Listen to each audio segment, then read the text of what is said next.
Hello, can you hear me? Okay, great. I'm gonna start now. Yeah. The theme on the website says 5 undisclosed features used by digital agencies. I'll explain a little about that. How do we know that these features are undisclosed and why are they so important? Well, first of all, we have full analytics of what our users use. Serpstat.com, for those unfamiliar, is a platform for SEO. We have keyword research, competitor analysis, backlinks analysis, uh, basically almost the same stuff that SEMrush or Ahrefs have. So that's what we work with. And there are some features that our users are quite fond of, but there are no publications, no use cases, nothing online that we found on how to use that stuff. I'm going to go ahead and switch to my presentation here. So I'll share my screen with you. And we'll start, okay? You should be seeing my screen right now.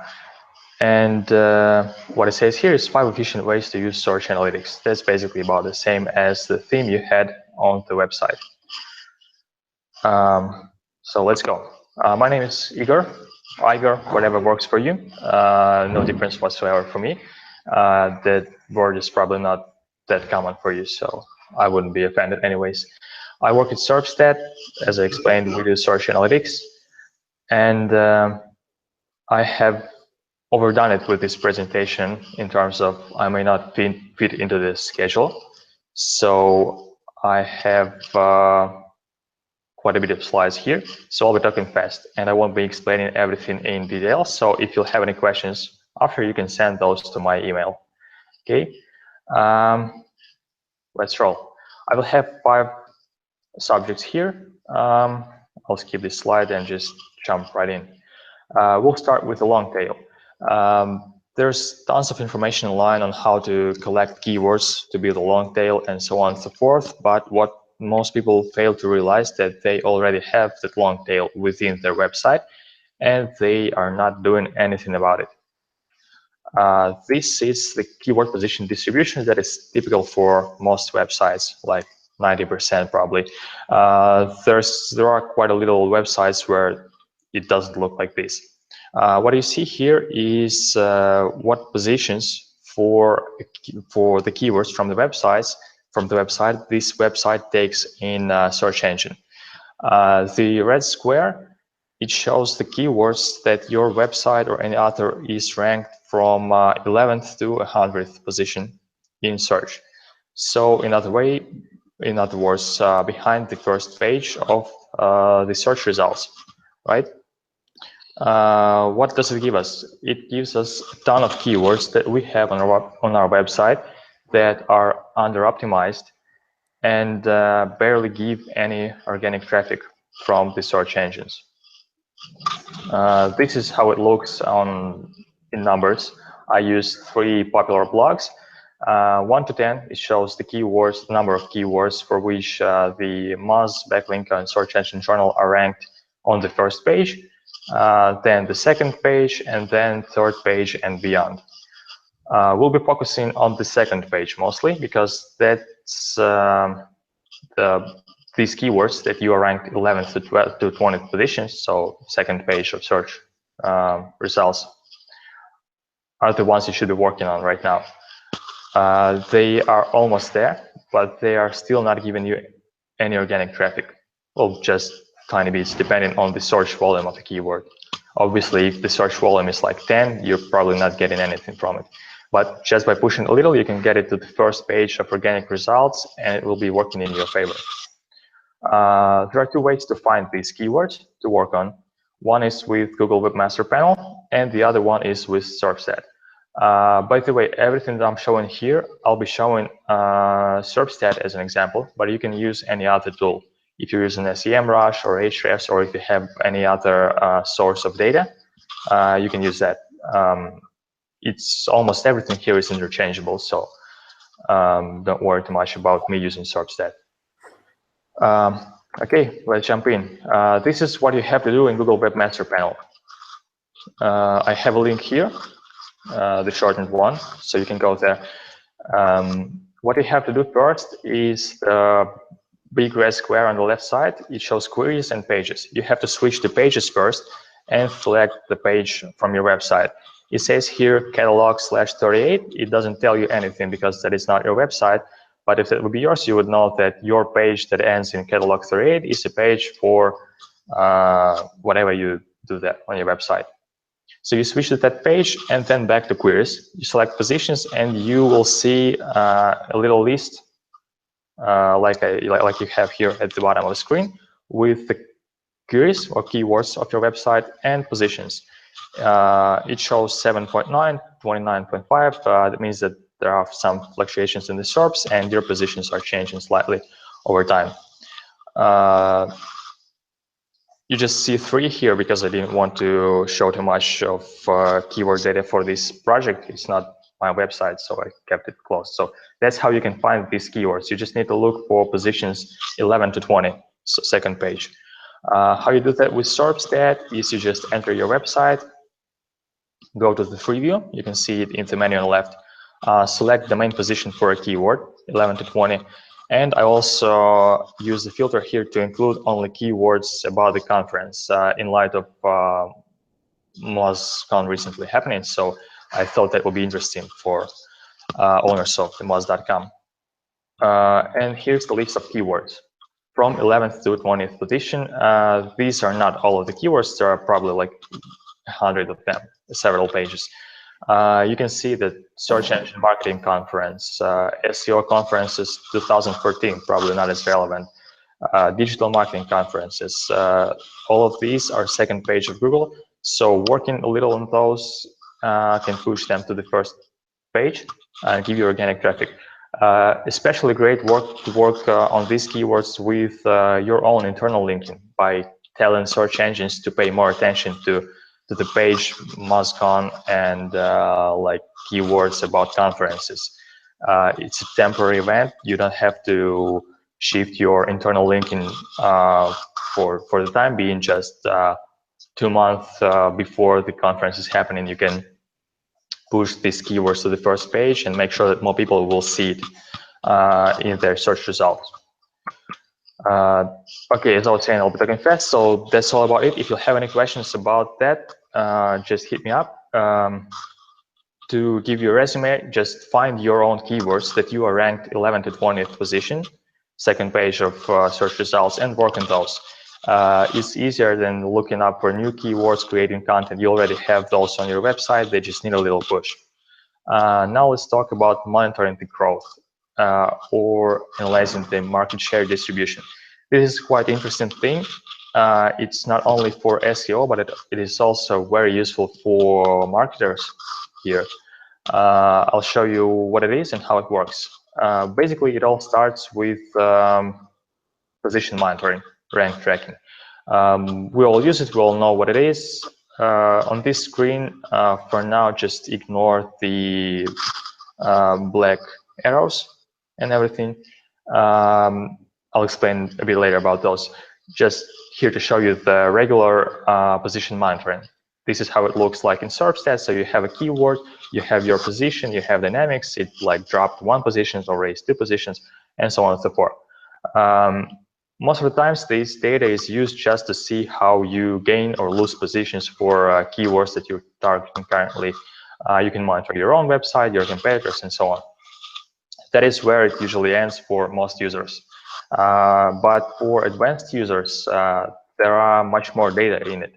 I used Forbes.com. It's highlighted with the green color here. So these keywords that you see here are from Forbes.com. What you see on this screen is some market share, a size of the market share in terms of visibility. For those who don't know what the visibility is, it's a metric made up by people like us. We just take a keyword and based on what position you take for this keyword and its search volume, we give you a made up visibility score. It's made up, but it's not bad. I mean, it's not useless because you can compare your own visibility to the visibility of other websites within this one system, and that will be an adequate data. So right here we see that for these keywords that we have here, Forbes.com is listed 5th in terms of the market share.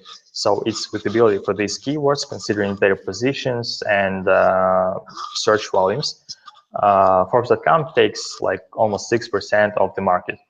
At the bottom, you have other domains, so just the ones that are not listed here in blue color. Okay, that's great. How we can improve that? Back to the arrows and squares. You see the blue squares that arrows are pointing at? These are tags. You can create custom tags for keywords that you're monitoring.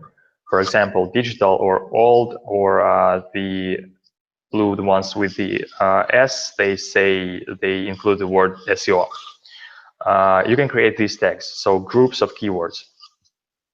And then by switching from all phrases, like all of these, to just one group of keywords, so group digital. You see that for the digital group, Forbes.com goes 8.2% and takes the 5th position. It's best to use on the big e-commerce websites. For example, let's take Amazon.com. It's really hard to know what share it takes, or any other website, because it has like billions of keywords and stuff. But if you create groups, you can see how you compare within that one group. For example, let's take a group of keywords that are about cell phones or smartphones. You create the group, you add certain keywords to it, and you can see how well your website is doing within the smartphone niche against its competitors. So by switching from all of your keywords to a certain group, you can see how well it does.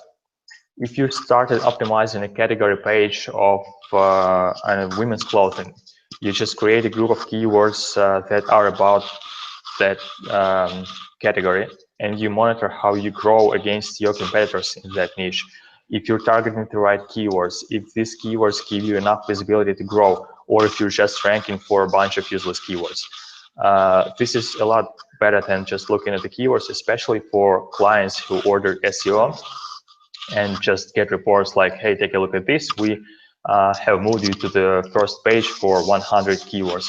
And you think that is great, but if those keywords are useless, you didn't gain anything. You just gained positions, but the size of the market share of your website stayed the same. So monitoring the market share through ranking is a great way to analyze how well your website is being promoted by SEO agency or your own efforts. This is how the market share distribution, what I was talking about, looks like over time. You can check the history data on it. So at 16th of September, Forbes.com was taking like 7.7% of the market share for its keywords about digital marketing. You can see that by the end of the week, the share has dropped, and you can look up the share of the market for any of your competitors within top 100 results. So any other websites that ranks for these keywords, here's the partial list. You can look up their market share dynamics. You can see if some of your competitors is growing rapidly.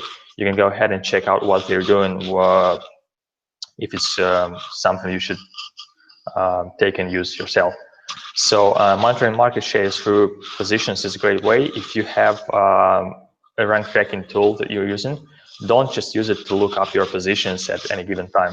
It has so much more potential. Here's an example of looking up the competitors' dynamic within the market share.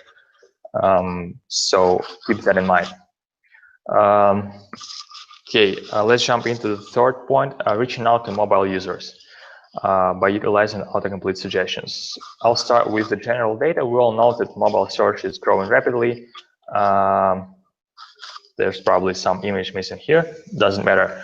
We can see that for local information, smartphones are catching up to the computers, and combination of smartphones and tablets especially. We all know that targeting mobile is very important for SEO and marketing. We all know that Google prefers websites that are optimized for mobile users, and so on and so forth. As you can see on this image, smartphones and cell phones are very important, and they are quite a big They take quite a big share of searchers. So how do you reach out to these users? There's a really cool life hack with autocomplete suggestions. Because typing on smartphones is terrible. I don't know what this screen shows, but it was just very relevant to what I was thinking of. I was looking up typing on a smartphone, and as you can see, there are people who create some gimmicks, some ridiculous keyboards to make typing on smartphone less terrible, because keys are small, your fingers are big, you miss the keys, and there's also autocorrect, and it just doesn't work as well as it does on computer. You know the keyboard layout, it takes you half a second to type your query, and you hit enter and you're set. Search suggestions, that's what smartphone users use a lot more often than computer users. Instead of typing all of these words on a tiny keyboard with your huge fingers, you can just start typing, and if Google shows you relevant autocomplete suggestions, the mobile users are most likely to click on that because it saves time and effort, and they don't have to battle out with autocomplete, autocorrect, or tiny keyboards. You can use Google itself to find these suggestions. And there's also plenty of tools that help you with it. One of them is within SERPstat. It's actually free, so you can use it. It's unlimited and free within any plan. You don't even have to register, or maybe you do. I may be lying here. Just register just in case. There's no limit on this. You can enter any query here, and we will give you a list of search suggestions. Especially the ones in forms of questions. We have a filter that shows only questions. So by typing in dirt bikes into SERPstat and go into search suggestions, you will find just whatever Google will show you as autocomplete when you type in dirt bikes. By switching to questions, you will get a list of questions. Why are these questions important? Because they are content ideas that you can already use. So you can just go ahead and write an article on your website, for example, how to ride a dirt bike with clutch. People are looking for it. Google suggests them to look for it. So when someone on a smartphone starts looking something up about the dirt bike, and he sees a relevant autocomplete suggestion, he will click on it. Your content will be an exact match, and it will be easy for you to promote it, because these let's call them keywords, like how to ride a dirt bike with clutch, they are not as competitive as just your regular ones, like how to ride a dirt bike or anything. And people will click on those, they will see your content. There are different types of questions that we show, so you can pick, there's, as you can see, lots of things to choose from, which is more dangerous, a dirt bike or ATV, and so on and so forth. Any keyword you enter about, being it smartphones, dirt bikes, big data, quantum computers, will show you the questions that people will be, the people were asking originally, and that Google will suggest to look up. Stealing keywords by analyzing the most relevant pages. This one is probably the most used feature for any competitor research tool. So what does it do here in the presentation about the undisclosed features, so-called? Well, the difference here is we'll be analyzing the most relevant pages. That's the big part of this. When analyzing competitors, people fail to realize that none of their competitors in organic search are that relevant. Here's just visual data on that. Canon.com, Adorama, and BHP Photo Video are listed as 3 most common competitors in organic search. But as you can see, BHP Photo Video has a huge semantic database that consumes all of the Canons and almost all of Adorama's keywords. So what use does analyzing Canon.com have for BHP Photo Video? No use whatsoever. So how do we fix that? We fix that by analyzing pages instead of websites. As you can see here, I have 3 URLs. All of these URLs are category pages for camcorders on the websites like Best Buy, eBay, and Canon.com. The arrow with the words missing keywords is pointing at the most valuable data here. When you analyze competitors, it usually goes website versus website. You see that that website has these keywords and I don't have them, so I probably should take a look at those. Probably yes, but you can optimize the process by adding just one more competitor and seeing what keywords those two competitors have that you do not. It means that these keywords are twice as relevant to your website than just the competitors' keywords in general. And you should definitely take a look at those. In SERPstat, you can optimize this process. Imagine that you have not 3 competitors here, but 20 competitors, and you can find all of the keywords that your 20 competitors have in common, but that are not present on your website. We have a tool for that. It's called Missing Keywords. Again, you just enter a website or a page, category page, or as you see here, I use the moz.com/blog. You can go ahead and analyze it. What you see here is a list of keywords that were not found on moz.com/blog, but were found on the pages similar to this. 2 most important data points in this list are at the end: connection strength and other URLs contained. Connection strength shows exactly how many similar pages have these keywords. So 15 pages similar to moz.com/blog have a keyword how to SEO your blog. And moz.com/blog does not have this keyword. But in the last column, you can see that moz.com has this keyword somewhere else. So you need to look for the keywords from the last column that are listed as none or very far away, like 99 position. So SEO blog writing taking 99th position for moz.com is basically not having this keyword whatsoever. To simplify working with this list, because it's quite big, there are a lot of keywords, especially if you take a bigger category page like Canada.com/camcorder, so there will be hundreds, if not thousands of those. You just export the data to the spreadsheet and sort by the last column.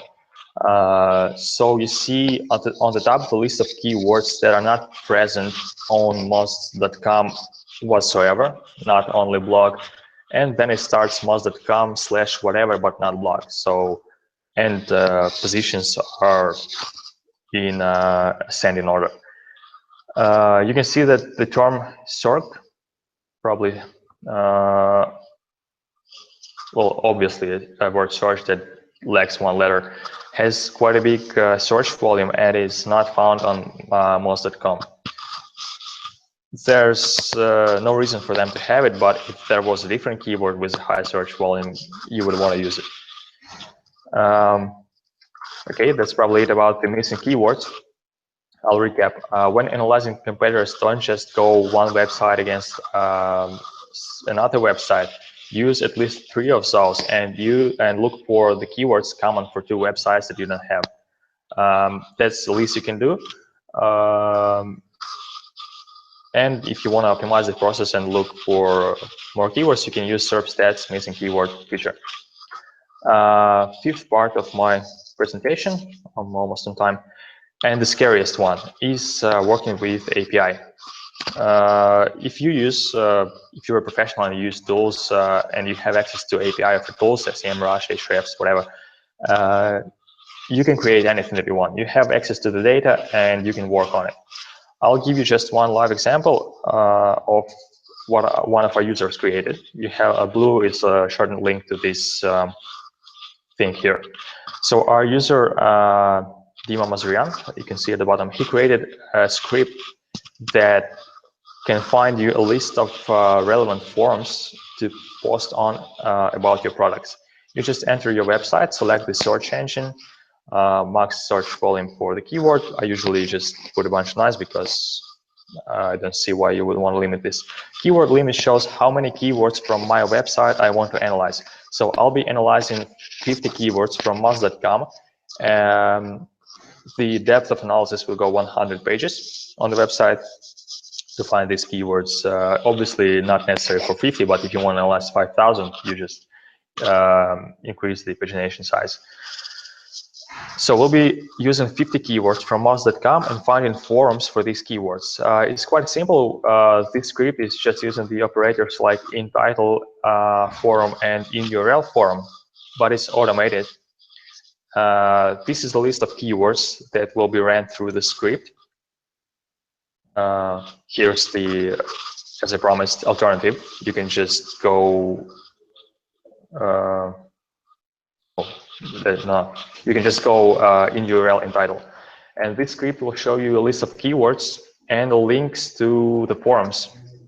No, I'm talking about different stuff here.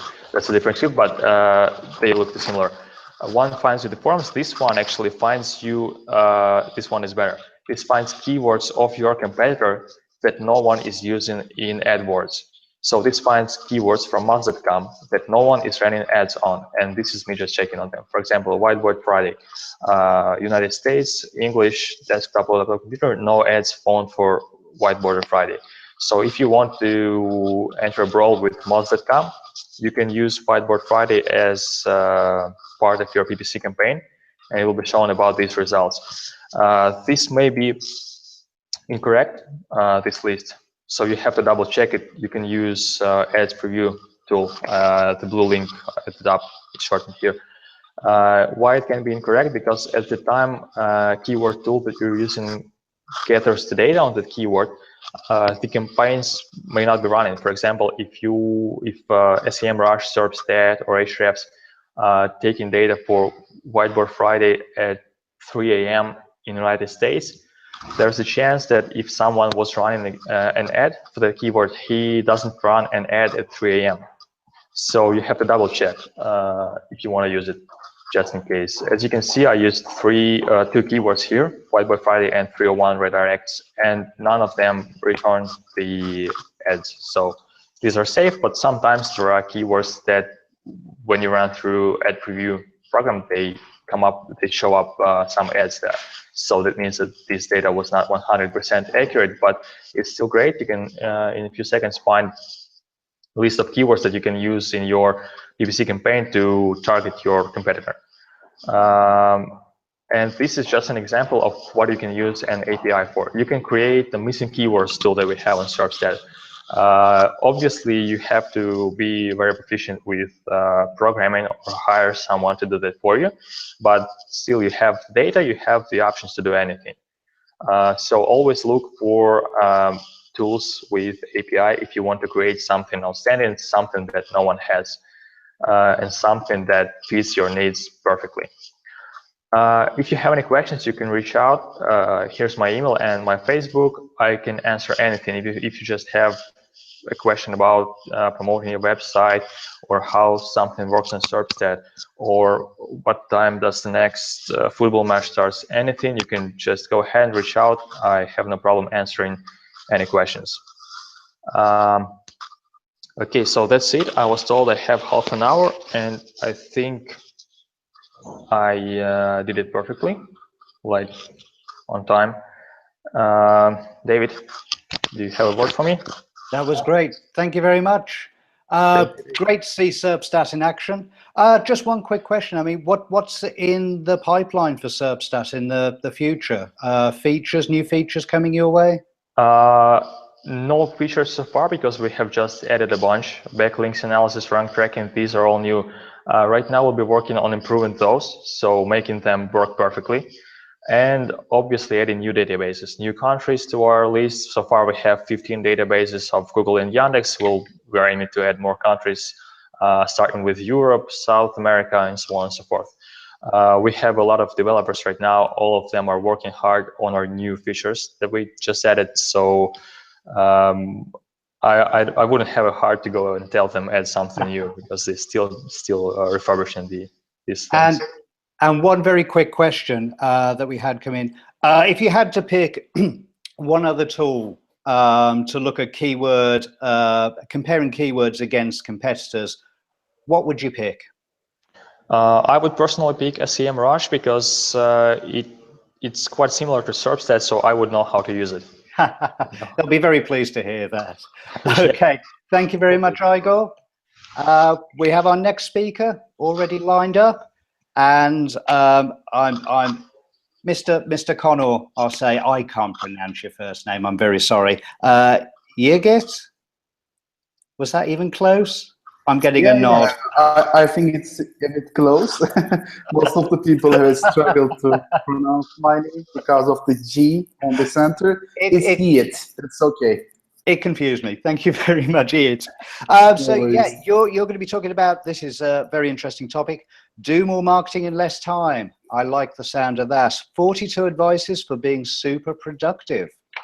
Okay, over to you. Great. Let me share my screen first.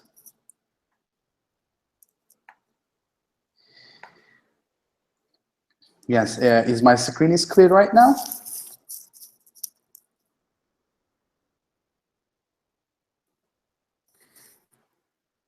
Okay, is everything all right? Can I get a confirmation from you? Yes? Yes, we can see it. Yes, great. Thanks, Alex. You're very welcome. Again. And in this, in this session, I'm going to talk about productivity, and most of us are spending too much time on the computer, and we need to spend time on the beloved ones. So that's why I choose this productivity topic, and I will talk about how to do more marketing in less time. So my main philosophy on this presentation is just going on doing things harder, better, faster, and stronger, like Daft Punk do. So my whole presentation will going over this process, and my Twitter handle is Zigit Connor, and if you mind, you can follow me. And the merhaba is a Turkish version of hi, and you can also tweet by just using digital Olympus hashtag. There is more than 100 slides in here, so it will be a bit fast presentation. It's kind of a slide storm. And my main reason of creating this presentation is something 1,000 more important than the marketing. According to my honest opinion, it's not UX and UI or CRO or engagement or even none of them. So according to my own opinion, it's our time. But what I'm saying in here, the time is not important because the time equals to the money. The time is your family, your best friends, and your beloved ones. So that's the reason why I'm talking about this topic, and we need to change this game by just changing the rules together. So I'm a guy which has an obsession with time management. The reason is because I was a master of procrastinator, and the main reason of procrastinating in here is just not having enough knowledge of managing my time. So after that, I understand the situation. I paid huge attention to understanding how I spend my time and created a new study to share with you. In here, most important KPI in here is just performance per minute, because we are talking about work-life balance, and we need to minify our work and increase our performance. Because it's working such a mathematical expression like this. So you just need to increase performance and decrease your time. It's the perfect solution. So that's the reason why my main principles are like this. So let's get started. I will share a lot of tools in this presentation, and that's because I have shared the URL of each tool in here, so you can just follow this URL and then get detailed information about it. So just get the numbers noted, and then add bit.ly, ZO, and just add this number, and that's okay. So in here, first of all, I want to talk about creating the morning routines. And the morning is the crucial part of our works, and we are just starting in the morning, just taking up from the bed. After then waking up from the bed, you can use Fabulous, which is a great app, and you are just creating your own profile. When will you wake up and when will you go to the bed? And according to this, this program is offering you some kind of different things according to your own routine. For instance, if you prefer to drink water in the morning, you are just writing in here. If you prefer to writing morning pages, writing to-do list, You can just go one by one with using Fabulous. It's a great app, and it's not only morning routines. You can even add lunch routine or dinner time routine, evening routine, and all of them are possible to do. So the Fabulous is crucial app to start having a great mornings. And it's not only about Fabulous, also there's a great solution to starting today with a blank mind, because it's too important. We are just organizing an event today, and in these days it's kind of a crazy. I have lots of things in my mind. I couldn't prioritize them, and when I start to the morning, I'm using morning pages, and you will find detailed information by following this URL.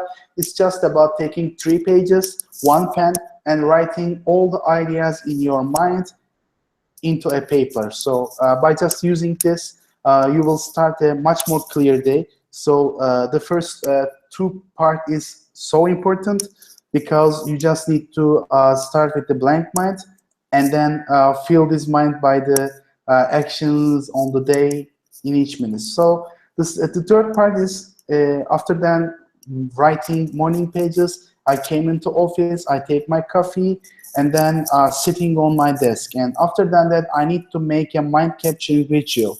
By following this URL, you will find a great resource about it.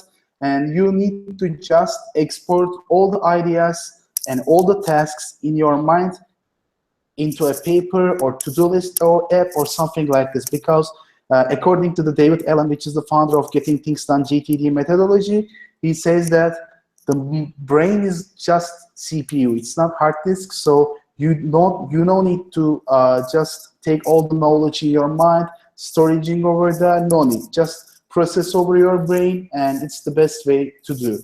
And after that, taking all the to-do list into your computer or the paper, most important part is prioritization. I'm following the David Allen and Stephen Covey's philosophy in here, because these 2 are my mastermind productivity masters. In here, they recommend the 1 prioritization chart in here. According to Stephen Covey, you just need to take all the things together by just having urgency and important or not important.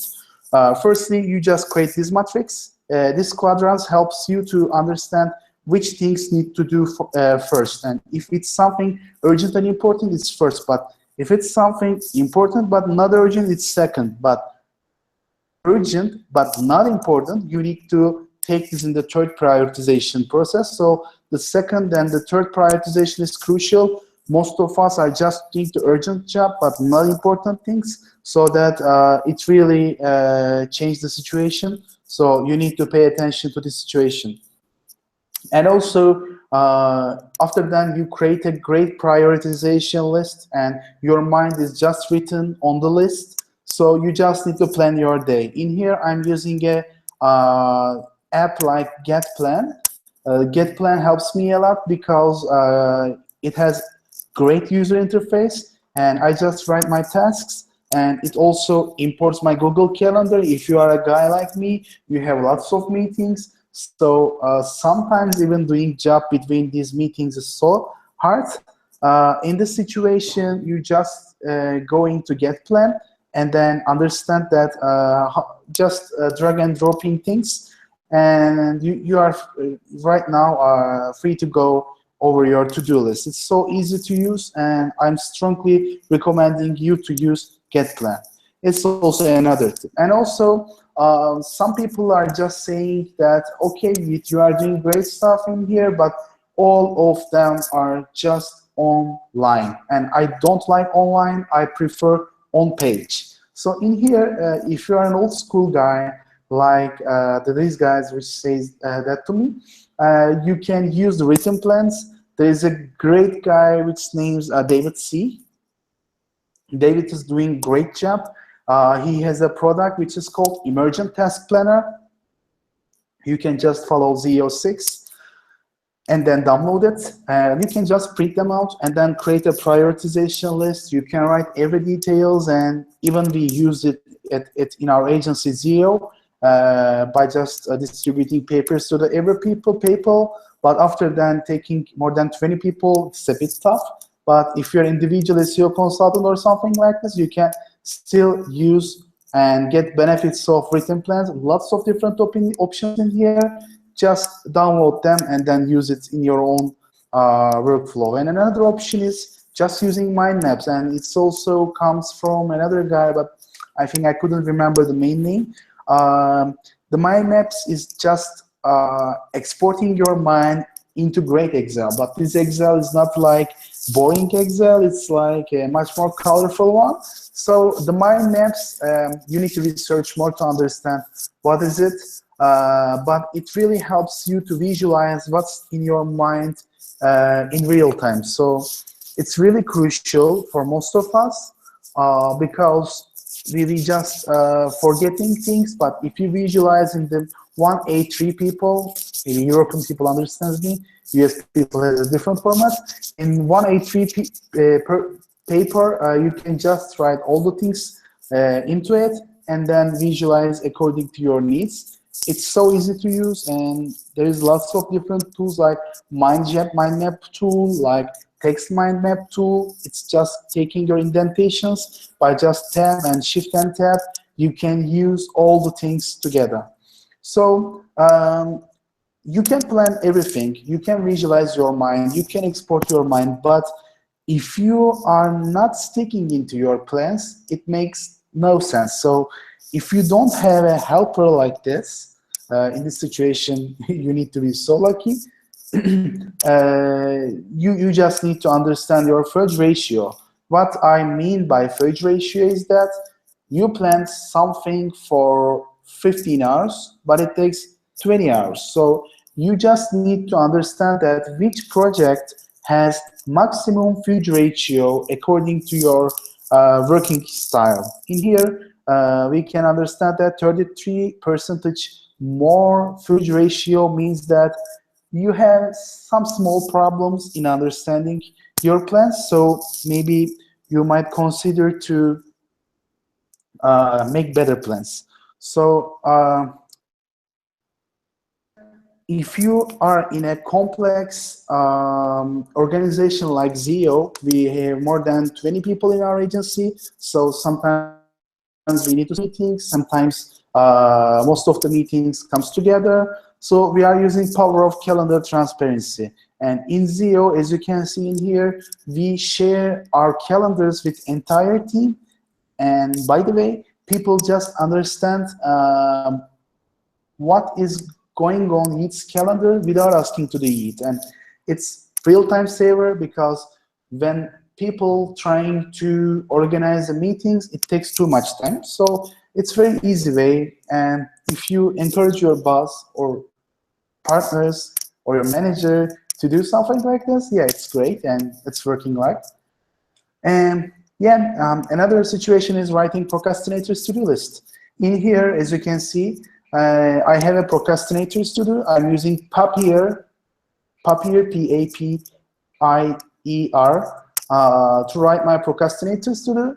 I have to spend 10 minutes on my Facebook newsfeed, check the latest photos in Instagram and stories as well, and watch one episode of How I Met Your Mother, and lots of things. And killing my time in product hunt and trying to all products of this week, and lots of funny things like this. But I know that if I write my procrastinators to-do list, click on it, so it helps you a lot, and so I encourage you. But if you couldn't just manage your productivity, maybe you need to get help to control yourself. In here, there's a great app in Mac, which is called Self-Control. You just setting enough time for you. For instance, you plan to work for 8 hours. You are just writing the websites, which is on the blacklist. I add hacker news in here and set 8 hours, and then starting that. No way to reach these websites. So my best way is doing this, just adding blacklist. When I start to work, just banning them by using this. If I need to do something in Facebook, okay, I need to use my mobile. So if you just set for 8 hours, even you couldn't change this by uninstalling this software or changing settings, it doesn't work. If you just set it, you need to stick it, and the tool is just forcing you. Let me check my time. Okay, I have 13 minutes. Great. Yes. Yeah. In this situation, listening noises sometimes increases your productivity. Have you imagined that? I'm not sure whether working at a Starbucks increasing your productivity. Yes, it increases. But you don't need to go to the Starbucks in each time. You can just open the hipster sound and then listen to Starbucks sounds. It's science-backed. And there is a research in Oxford University so that you can just use it. And another option is the Brain FM. It's a great app, and I'm not sure how it is science-backed, but as you can see in here, this guy has different things in the hat. It looks like a scientific for me. So they are just understanding the brain waves and just responding by brain waves sounds, which is uniquely created for you according to your needs, and then increasing your productivity too much. And I had to go a bit further and just interested in take the numbers and then research more. And the other thing is just Pomodoro. I'm sure that most of you are knowing Pomodoro. It's Pomodoro timer, and you are just taking one small timer into your table, or you can even use lots of tools in the industry. So just 25 minutes work, 5 minutes break, 25 minutes work, 5 minutes breaks, and it works like this. So it really helps most of us. And after then 3 Pomodoro cycle, you need to get a longer break. It's some kind of a great working situation. Maybe you can consider this, and it's a so simple trick, but you need to put your phone away. It's really crucial because every time you check your phone, your brain is distracting. And if you distract your brain in each time, you couldn't work. So put your phone away, and if available, just get away from notification insomnia, because one digital distraction means 23 minutes to refocus. So you can even make notification detox by using some apps in Android and iOS. Just search on it. There are great apps like this. And if you are not interested, if you don't know what the meaning of inbox zero, you are missing a great potential in here. You need to research about it, because you just need to archive all the emails which no need to take action. So Boomerang has a great solution in here. Sometimes we getting too much email. Boomerang has a great option to pause your email. You can just manage all the emails and then resume your email back with just using a button. And also, it's something similar like this, but Zappos CEO Tony Ishii has an amazing solution for this, and he just taking all the emails just before today's emails, and it's like this yesterbox.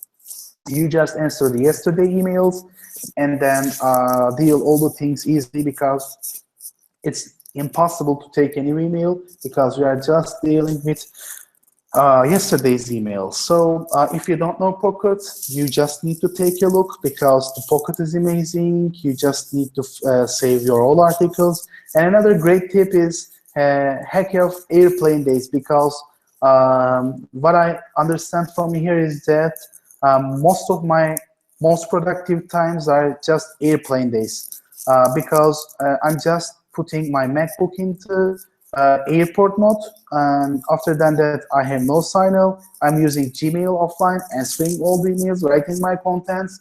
It really helps a lot. I completely recommend this to you.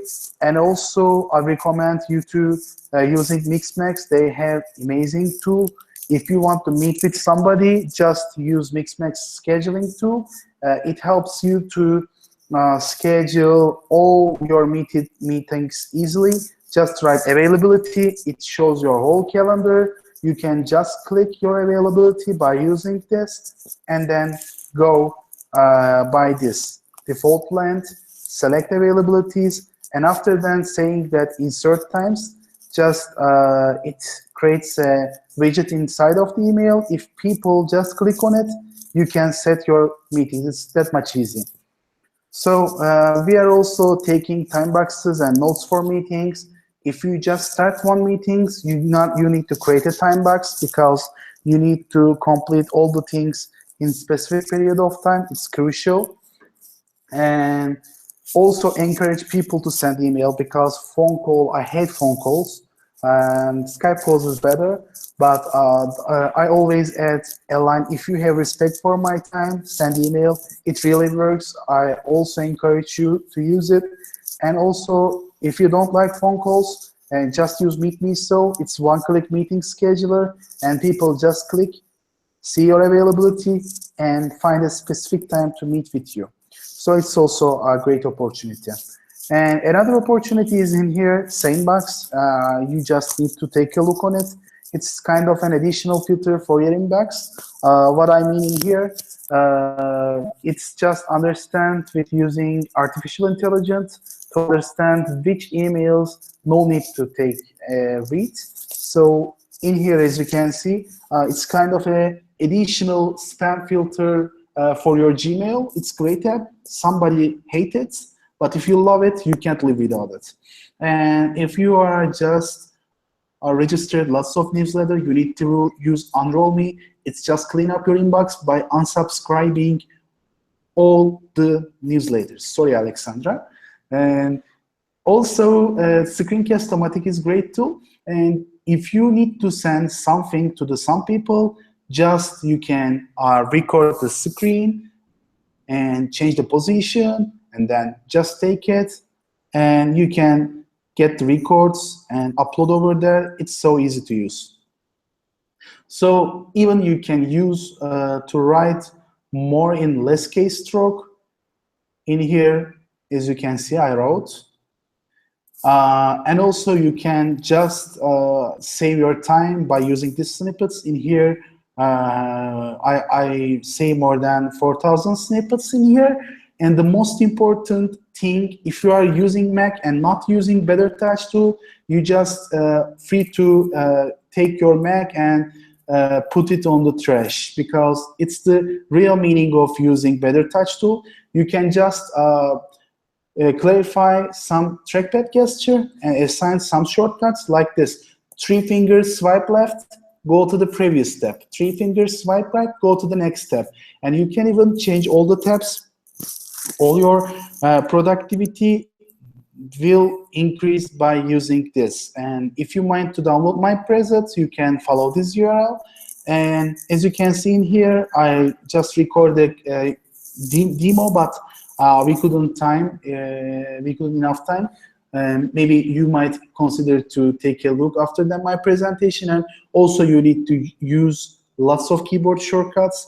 I love to use keyboard shortcuts and having lots of post-its on my MacBook, and then just remembering this by having these post-its. And there is a great website which is called Dashcards, and just follow the URL, and then you can download lots of cheat sheet about your shortcut. And the best part of using Mac is also is Alfred.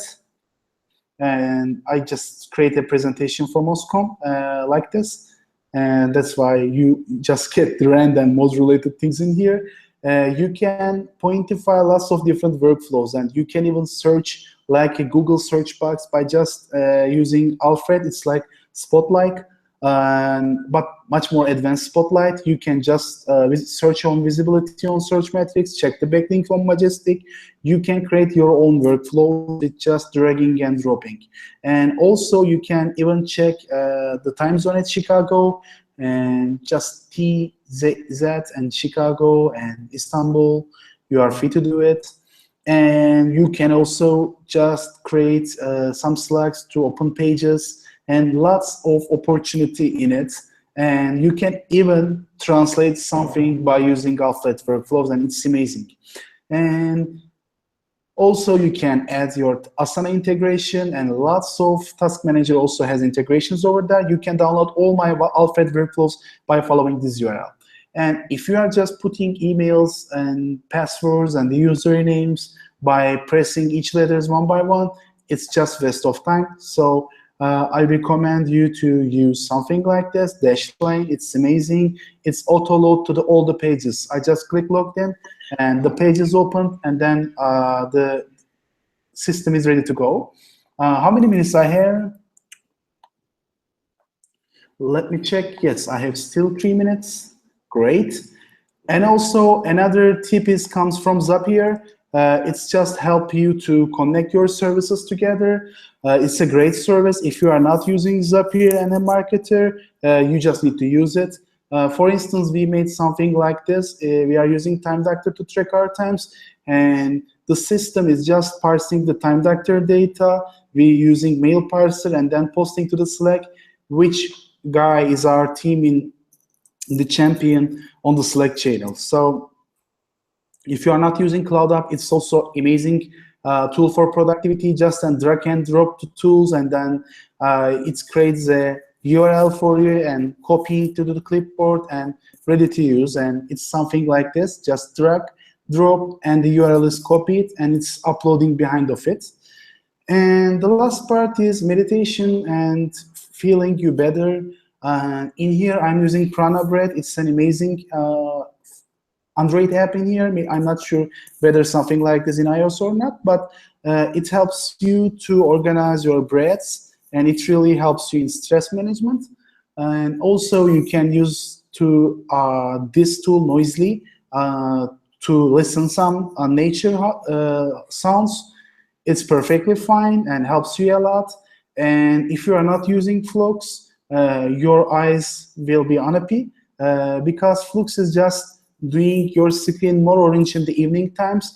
It helps your eyes to be a way more better condition for your health. And also another option is just for the brain detox is using Detox app for your Facebook. It's just change your Facebook feed with selected websites like TechCrunch, Product Hunt, and many more.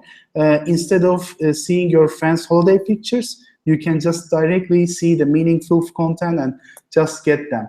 The last two tips, spending 15 minutes to sharpen your skill by using Blinkist. It's amazing product, and just you can get the summaries of the business books in here. And I really love to use Blinkist. Lots of great books, and most of the business books are just using this system. And also you can use some different hacks to read 2 times faster. And as you can see in here, you are reading nearly 2 or 3x faster than your ordinary reading. And also, I strongly recommend you to take a 10-finger test. And there's a great education programs online, and you can get them free and then increase your typing score. And there are lots of things to do, but we have so limited time. And thank you for listening to me. I know that it's mind-blowing. It's too much information. By just following this URL, you can get all the information you need. Thank you very much for that. That was fabulous. Yes, thank you so much. We had a couple of questions just very, very briefly coming out of that. One was in regard to how you cope with deadlines, I guess setting and keeping to deadlines, and also what do you find to be the best task manager as a digital marketeer? Yeah, great question. OmniFocus is my best one because I will also write the name in here, OmniFocus. Oh, I feel so happy because I talk too much, but I'm not sure about whether you get my messages or not because the connection is not so good in here. That's great. I'm using OmniFocus, but you just need to create a great system in OmniFocus because it's so complex. You need to create context and projects and lots of different things. But if you're able to create one OmniFocus with a great success, it will just say what's next in each day. So it's a great app, but if you are looking for a simple thing, you can use Wunderlist or Workflowy. It's also another great tool. But if you are just looking for the simple thing, I can recommend Papier. Okay, that sounds great. And when it comes to deadlines, how do you go about setting those deadlines? Great. When I set a deadline, I always measure the possibility of completion of the deadline. What I mean in fudge ratio in here, I'm always following the success rate of the deadline and understand that, okay, you are really bad on estimating deadlines for X project. Okay, I need to be much more optimistic for Y project, but I need to be a bit pessimistic for X project. So after that, I become a better deadline setter day by day, but I need to experiment first, test, get the result, and improve myself. So we're still missing the deadlines. We are people, we are human, it's so normal. But in this situation, I think that it's happening everybody. But if you have a great system within a complex to-do list apps like OmniFocus, it will continue without a problem. Okay. And what would you say out of those 42 bits of advice that we've just flown through, what would be your number one? Wow, nice question. What will be the number one? I think the number one is measuring your time, because I'm offering most of my friends to measuring their time, because I strongly believe that if you are not measuring something, you couldn't improve it. So after that, measuring our teams and my own personal time, I understand that I'm spending too much time to the west. We are using Time Doctor in our company, which is time tracking tools, and there are lots of alternatives in here, and you need to track your time. You will understand that how many waste of hours you are spending in each day, and understand that you are not that much productive and spend much more time on being productivity master in this case. And you yourself, how have you found this to be a good success for yourself? Sorry, can I get the question again? You found this to be a good help with your everyday workload? Yeah, sometimes, and even in the event days. And right now we are organizing a digital marketing event, lots of requests from sponsorship, ticket selling, team asking the question. And if you are dealing with lots of things, it will not work in sometimes. But as you can see in here, I'm using Papier in my each new Chrome tab. So I'm just writing things to over that. In the end of the day, I'm just putting all the text into task list and doing all the stuffs one by one. It helps you to deal with all the things together. Yeah, it's possible, but it takes time. Okay, well, thank you very much for that. I really enjoyed it. I know I'll be reviewing that to pick up some tips. Okay, great. I will share presentation URL with you. That's great. Cheers. Okay, next up, we have Aisha Kellaway, and we're going to be talking about beyond link building, ways to use PR and fuel your digital strategy. So, you're live online. Hello. Good stuff. Well, hi, everybody. All right, I'm going to crack right into it, but I hope you're all right. And just before I get started, I just want to give you a bit of a warning that I might sound a bit like a horse today. And if that happens, and if a coughing fit does come up, I promise I'll try to mute my mic so that you're not exposed to something pretty horrid. So I'm going to do my best, but let's get into it. All right, here we go.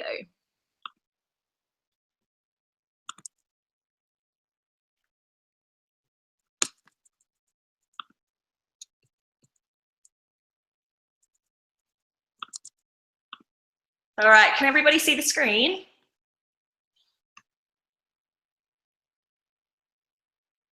Yep, that looks good. Perfect, great. All right, so as David said, this talks about going beyond links. And it is about PR, and that should make a bit more sense in a minute, because I think it's really, really cool that PR has become so much more prominent in digital marketing. We're talking about it more. We've got more PR speakers coming into conferences like this. And I think alongside that, our approach to links has actually changed quite a lot from what it was a few years ago with an attitude of building links to what it's sort of shifted to now, which is earning them through crafting really incredible and remarkable content usually, and then conducting really effective and targeted outreach to the right people with really effective messaging that then means that it gets out to those right audiences that then take action. But the issue that I have about that, which is why I'm so passionate about going beyond links, is that it's usually really the only context in which we do hear about digital PR. And it's a very tactical one. It's about using PR tactics to then get a result that benefits SEO. And that's brilliant, but it's also a real shame because PR spans so much more than that. And an understanding of the fundamental principles of PR can really help boost essentially your entire digital strategy, especially when it comes to online communication and reputation. So that's what we're going to focus on today. So my name is Aisha, but you probably guessed by the accent that I'm not British. I come from the land down under, so everybody calls me Skippy, and please do that as well. It's a lot easier to remember and way more fun. I am a digital PR specialist at white.net. We are a full-service digital agency based in Oxford and in London. So my focus at White is really helping clients improve their online communication and reputation, but we also do quite a lot of the creative content campaigns and outreach as well. Before joining White, I worked in travel PR for a travel PR agency in Oxfordshire, and that focus was really on media outreach and relations. And before that, I worked in-house for the Brighton SEO conference and other conferences in London that Rough Agenda ran, and that was a in-house role really focused on building the relationship and making sure communication was as spot on as it could be with all of our audiences. So that was mostly our delegates, but also the online communication with sponsors and speakers as well. So what this presentation really focuses on is all the things that I've learned, the principles, the processes through these 3 very different roles. And the beauty of it is that I think they're relevant and applicable regardless of what industry or sector you're in. So to get back to basics, I want to start with what PR actually is. Simple question, not so simple an answer, and one that people often don't get right. And the person I think that's best to answer this is a chap that you can see there on the left of your screen called Edward Bernays. Now, don't feel bad if you haven't heard of him, not too many people have, but you've probably heard of his uncle, who's a chap called Sigmund Freud. So what I find absolutely fascinating about Bernays is that he was actually responsible for using Freud's psychoanalysis theory in propaganda campaigns of both the First and Second World Wars. And following the Second World War, Bernays actually built upon propaganda theory to develop what we now know of as the practice of PR. And in his obituary, when he died, he was actually referred to as the father of public relations. And in 1950, he actually published a book called Public Relations, which, despite being published over 60 years ago now, is still, well, in my opinion, the best book on PR that at least I've read. And in that book, he has a definition of PR that is a 2-part definition. And the first part is that PR is information given to the public to persuade and modify actions and attitudes. But he doesn't stop there. And the second part of the definition is that PR is also the efforts to integrate the attitudes and actions of an institution with its publics and of publics with that institution. Now, it's the second part of that definition there on your screens that I really want you to pay attention to, because it's that part of the definition that I think really matters. But unfortunately, it's the second part of the definition that's usually overlooked. And when you just look at the first part, which is what a lot of people do, it's actually quite reminiscent of propaganda. It's one-way communication, it's broadcasting, and you could get to publicity. So when you take that into a digital context, it's pretty easy to see how people think about PR in terms of outreach and relations in order to get that publicity and that message out there. But when you go back to the second part of that definition, you realize that it's about integration, it's about two-way communication, it's about relationships. You realize that digital PR is actually anything that influences your online relationships and your reputation through communication. And that's because your reputation is not something that you build yourself. It's built through the relationships you have with your different audiences, because your reputation is essentially what other people say about you when you're not there. And so when you look at this central bubble here on the screen, you realize that yes, outreach and relations are still really, really important, but so is all of this and so much more. So essentially, PR boils down to any aspect of your online communication with different target groups. And the word that I want you to focus on here, which I touched on just before, is reputation. And that's really because of something super simple. It's because PR boils down to that, and because your reputation precedes you. When you think about it, you realize that reputation comes before a user really enters the marketing or the sales funnel. And if you successfully build your reputation, you'll find that the hard part of your sales and your marketing is actually done for you. And that's due to a thing called the confirmation bias. Now, this is a cognitive bias, one of hundreds of cognitive biases that sort of explain irrational human behavior. And this one in particular explains the human tendency to interpret new information as evidence that supports your existing theories of beliefs. So essentially, we as humans look for information that supports what we believe, and we disregard information that kind of disproves it or go against what we believe. And to use an analogy here, I'd really like you just on your own right now to think back to any secondary school celebrity crushes that you might have had. Just picture who that person was. Maybe it was a rock star or actor. Mine was unashamedly Johnny Depp. And whilst I didn't know him, I'd never met him, 14-year-old me would have loved to have met him, but I fell in love with the idea of him. And that's the really important thing, because falling in love with the idea of something, and in my case with Johnny back when I was a teenager, meant that anything good that was said about him or that I read about him in my head was gospel. It was true. And anything that was said that was negative, when I read that, I was skeptical. That the writer or the journalist obviously was just out to get him or didn't have their facts right. They didn't know what they were on about. And so now think what this would mean and how it would play out if you put it in the context of people falling in love with the idea of your brand. Now, this is before they've bought from you, before they've entered the sales funnel. And if you can do that successfully, when they do get there, they're not going to be trying to catch you out. In fact, they're going to be doing the opposite. If they're bought into the idea of your brand and what you're doing, they're going to be actively looking for ways to continue along that user journey. And then you've got this incredible opportunity. You've got every successive touch point with that person to reinforce that positive reputation and lead them towards a conversion. So for the rest of the presentation, I'm going to be giving you a 5-step process, if you like, that will help you do that, build that reputation, and little tips for each of those successive touch points and improving that communication and the relationship with those users.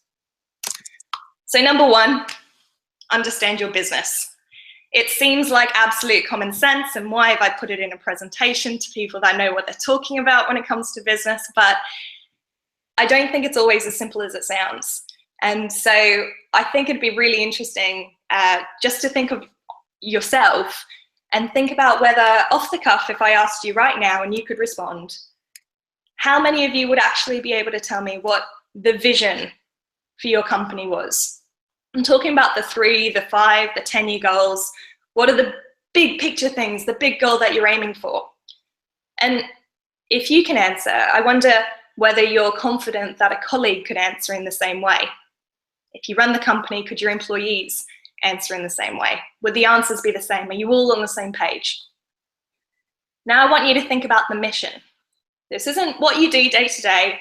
This is what it is within your industry or perhaps your sector that you're trying to change. Could be an issue that you're trying to eradicate or something non-existent that you're trying to create. It's what gets you out of bed in the morning and what keeps you going. And then I want you to think about your values. So these are the things that on a business level and ideally on a personal level, you believe in. They're your why. They're how you make your decisions, from the people you hire to the big picture business decisions to make, to the smaller business decisions like the content that you push out there. And it's interesting to think, do the people I hire share these values? And no matter where they stand in the business hierarchy, are they using those values to help them make their decisions? And now if you're agency side, like I am, do you know these answers both for your agency and then for your clients? If you're helping them or giving advice to them, consulting on business decisions or content or things that they should be doing. So I think understanding these three very, very basic questions, but quite big questions to sort of get to grips with, provides such a strong foundation. And I think understanding that helps you stay on track. And it means that every single thing that you do and everything you create, if it's in line with your values, will be a step, even if just a tiny little one, towards that vision and achieving that mission. So that comes first. Okay, and then step number 2, after you've understood your business, is to understand every single one of your target publics. Now, in PR, general public does not exist. I still meet with companies where they think their product or their service is for everybody, and perhaps more shocking than that, that everybody's going to respond to the exact same value proposition, the same messaging and call to action, and it's just not true because we're different. We're all very, very different. And the term public relations itself can also be quite deceptive because the public in public relations doesn't refer to the general public as a lot of people think. It refers to publics in plural. And these are the individual groups that are important to communicate with and build relationships with to benefit the business. So this will include customers, but it's not limited to that. It can also include potential employees, stakeholders, partner businesses or organizations, community groups. It's going to vary company to company. So the first step you need to do is identify who these groups are that you're targeting online. Then you need to shift to understanding them. You need to understand what their goals are, what they're looking for, and how you can help them achieve that. Where do you fit into that picture and that user journey? And then the next step in the process is crafting messages that communicate how you can help them with that user and help communicate the journey to them as effectively as possible.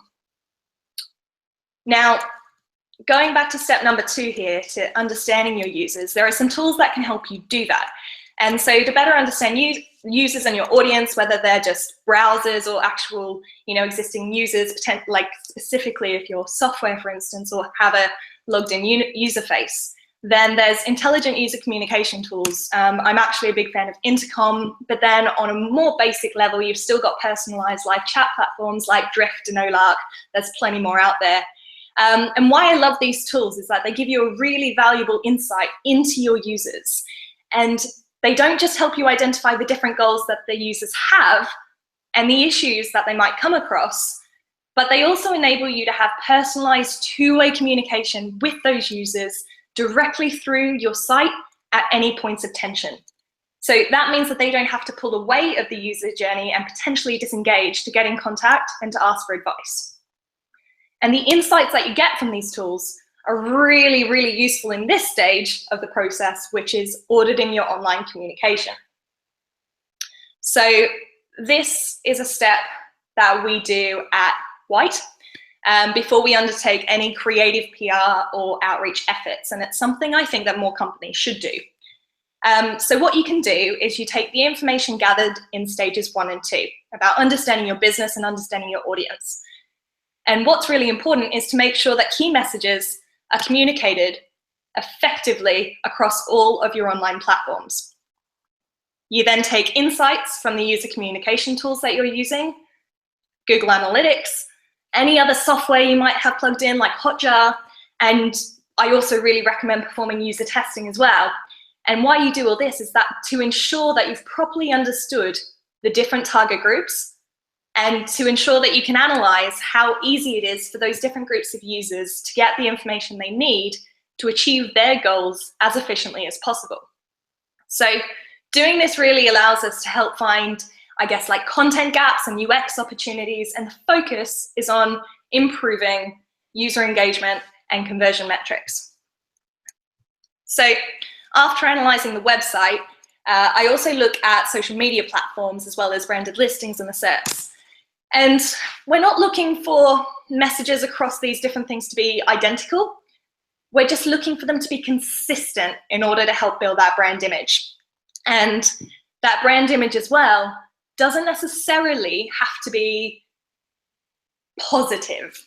It just needs to be in line with those three things: the vision, mission, and values that you've identified about your business. And the reason I've got Ryanair here on your screens is because I think that's a brilliant example of that.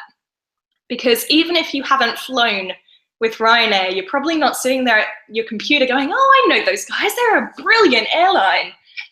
But you probably are sitting there going, yeah, I've heard of those guys, they're a really cheap airline. And that's what they're going for.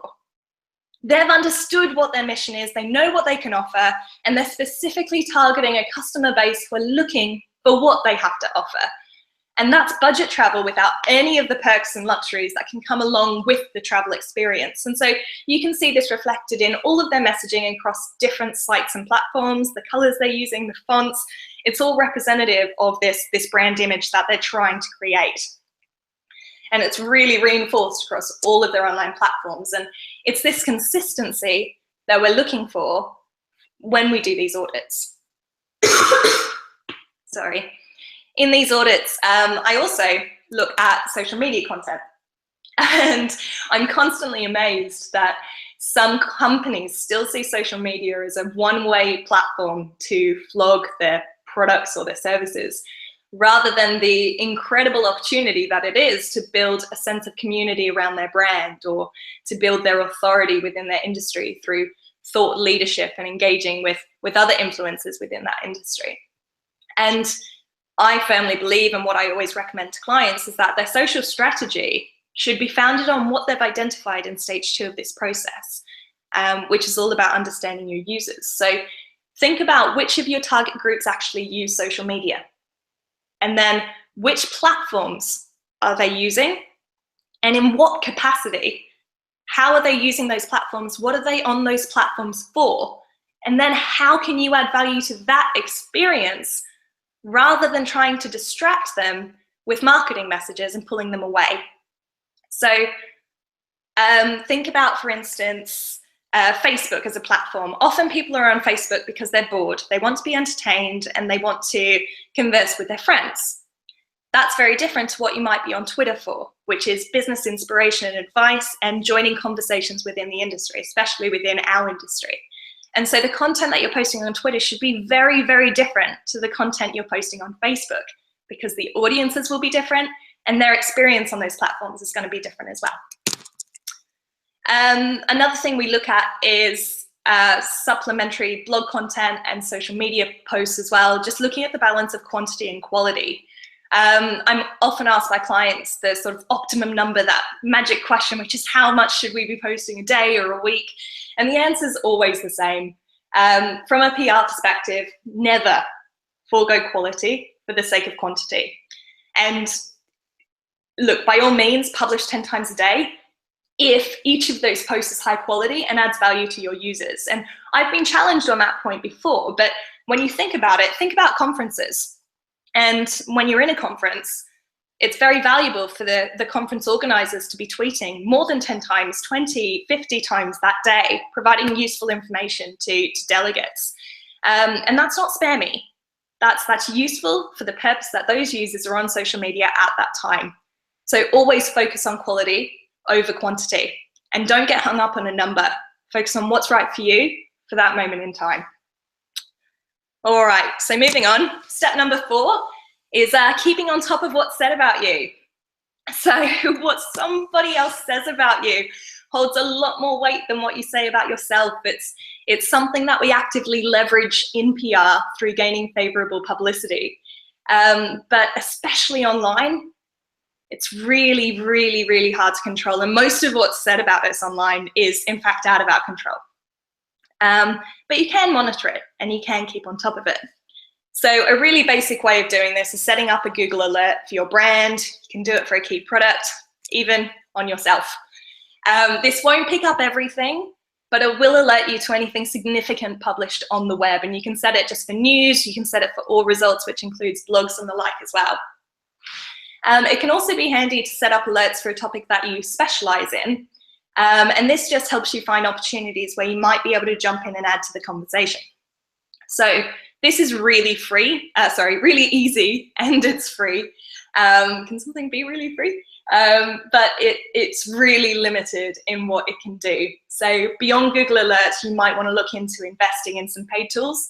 There are a couple of monitoring tools like Mention.com, which is essentially an extension of Google Alerts, which has a bit more capability, sentiment analysis built in, and is a bit more thorough. But it's the same principle, just on a much sort of bigger scale. And then you've also got specific social media monitoring tools like Brandwatch, which look at what people are saying about you on social media, which the web monitoring tools are very limited in and won't be able to do, because that's through a logged in interface. It's not published on the web, it's not necessarily indexed. So there's those two tools there, and there's plenty more to have a look at just through a Google search online.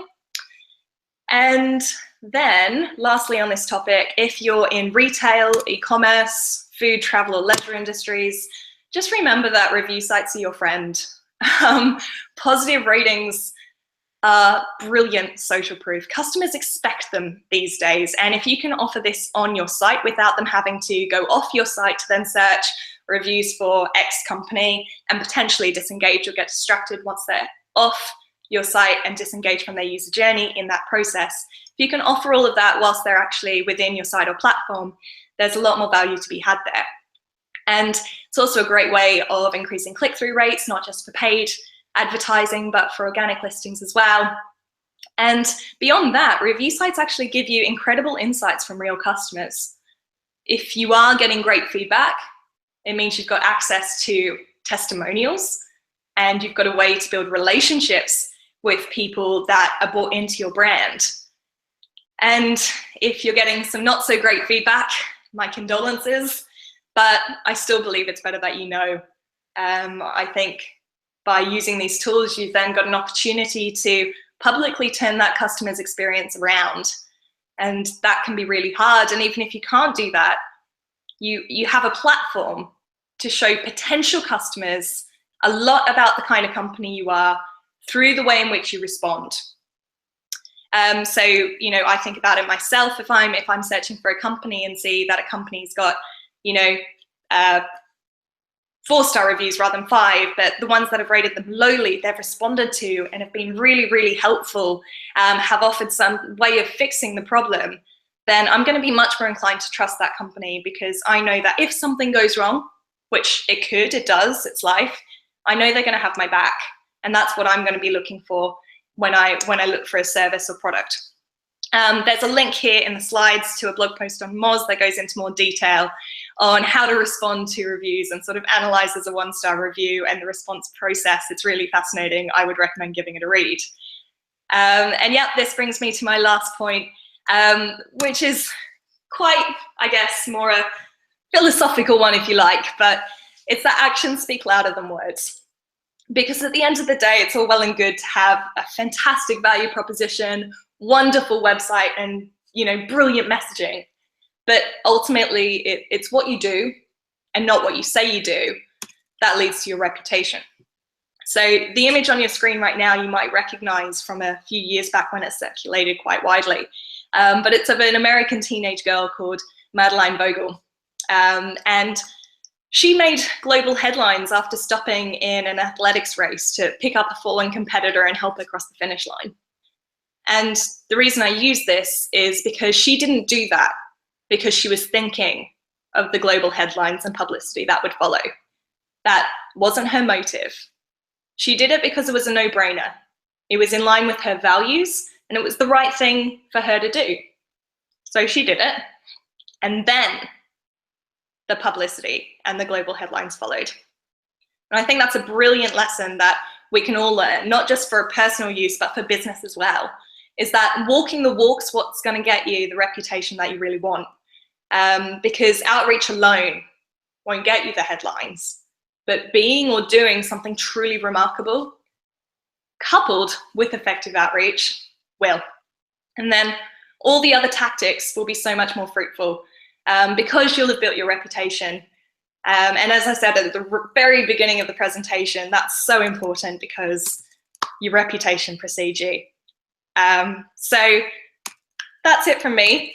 I hope that that presentation sort of showed you a different perspective on public relations and sort of made you think about your own online communication and communication in a different way. Thank you very much, Skippy. That was fabulous. I mean, one quick question here. I mean, when it comes to responding, especially to negative content that comes through with reviews and the like, yeah. What sort of timeframes are you looking at for a good response? I think sometimes, the sooner the better generally, but it's better to wait and have a measured response than it is to get something out there quickly. Some companies I know from past experience, it's quite bureaucratic. And so depending on how big the organization is, the customer service people might be the ones to get the complaint, or the PR company, if they're doing the social media, might be the ones to actually see the social media complaint or review. And so it's making sure that the client's aware of it, that it's passed up, but that the customer leaving the review is aware that it's moving, even if the proper response can't be out there straight away. You know, there's options, whether you don't use templated things that go out to every single customer. That's a real fire away, even if they're great to make someone feel really valued. But there are ways to sort of say, we've recognized this, can you give us your details? We want to get in touch, we want to make this right. And I think just recognition is usually what a lot of people want. So the sooner the better, fantastic, but making sure it gets escalated and that the right person handles it is also really important. Excellent. And just very quickly, I mean, it's not always under your control what happens. I mean, sometimes, as you say, things go wrong. There'll be things thrown at you from online, but sometimes it comes completely out of the blue. And I'm thinking of what happened with Skittles recently as a brand. They had quite an interesting mention and got out of the blue drawn into a conversation. Just very briefly, how do you think they handled that? I'm not too familiar with that specific example, so I'm not going to comment specifically on that. But what I am going to do is have a bit of a Google and then potentially get back to you with some thoughts on that one. Okay, that's no problem. Well, thank you very much for your time. That was a great presentation. No worries. And I've seen just a couple of more questions come in. If anybody has any more, just let them know that they can fire them over on social media and I'll get back to them that way. That's great. Thank you very much. Right, cheers. Bye. Cheers. And now we have Alexandra, and we shall be talking about, we'll be talking about mind-blowing stories for digital marketeers. Now, this sounds fabulous, especially with all the talk of storytelling across digital marketing at the moment. Over to you. Thank you, David, for a warm welcome. So, as might you know, I'm a Digital Olympus founder as well, and I contribute a lot to digital marketing community. I write to various blogs. And so today I want to talk about something really close to me. And so I believe that's going to follow Skippy's talk as well. And so that will be a good solid combination of, you know, like understanding digital PR as well as like doing something. So what you can really craft with the help of digital PR, and that's for sure content. So let me share my slides. Hold on. So I believe, let's see, and that's it. How's that? That looks good. Perfect. Okay, so I'll talk today about how to create mind-blowing story for digital marketers. So first of all, I'm also a digital marketer. I know that we're really picky. We don't click in the majority of cases. Well, the rest of other world will click definitely. So that's why I want to touch this side, because I know we have a lot of people from digital agencies here and also from digital marketing tools. So I'm certain that will be relevant to you. But what I think as well, that it's going to be relevant to anyone who works with content as well. So we will see. So first of all, I want to talk about associations that we have when we look at different things. And so for sure, I want to talk about digital marketing world. So when I think about Moz blog, where I also write, I think about quality. That's my first thought about that. When I think about BuzzSumo blog, well, I think about data-driven content and data-driven stories, and I know that Stevie Rison's super good in doing that, and he knows how to create engaging data-driven stories. When I think about HubSpot blog, well, for sure, it's about actionable content, guides, how-tos, templates, so any kind of facet that you can use in your future strategy and that is really tangible. And then we have thousands of other blogs that follow more or less the same strategy. So they create tips, lists, also guides, whatever it is, roundups, just follow the same trends. And so they are more or less okay. Some of them get enough traffic, some of them not. But why should you worry about that? Why you should think of not being in the tier of others? Because what I think here, that it's about wasting your time and resources. Only with the help of the right content, you can stand out, especially when you don't have the name and recognition. So that's the way you can just be visible. And from other hand, you can get publicity. So you can build your name, improve your image, and become visible. So here is, for instance, my story. Really, and I think it's worth to be mentioned here.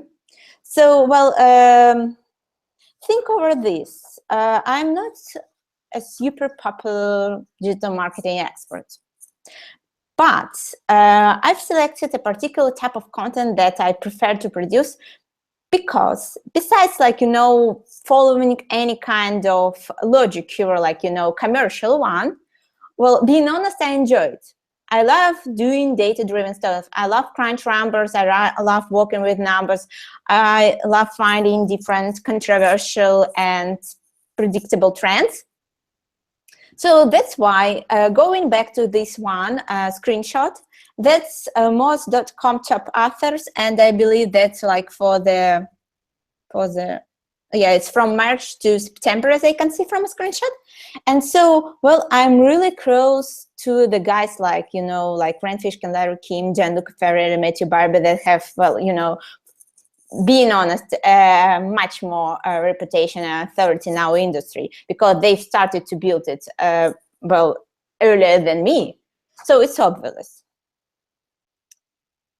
But the next question is, what works? What really works? And how to be sure that you're following the right strategies. So that's why today I'll show you how to build content that will align with your business interests, become easily viral, generate links, and will reach as much digital marketers as possible.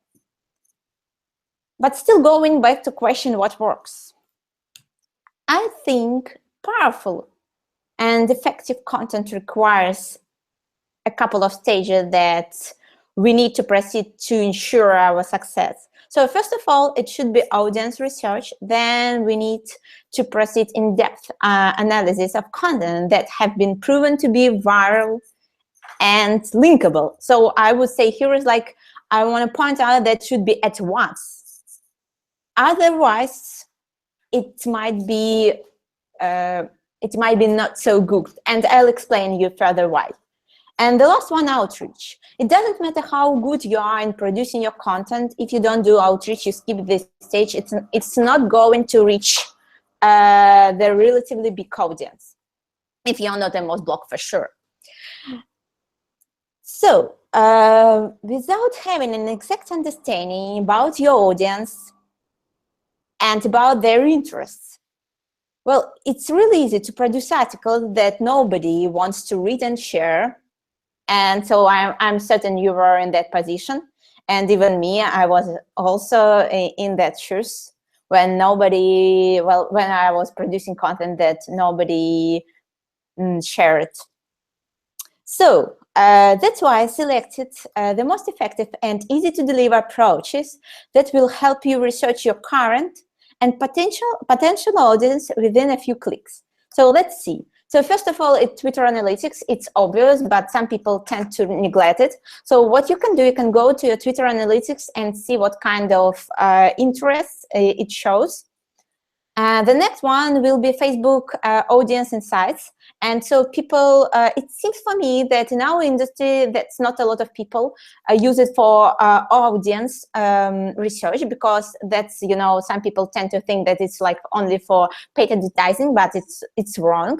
If you have a list of at least 10,000 emails, what you can do, you can go there, upload it as a custom audience, and then enjoy their analytics for free of charge. So you don't pay for that, you just upload their list and see the scope of interests that this group have, as well as their other activities. And I think that's a brilliant way to do that.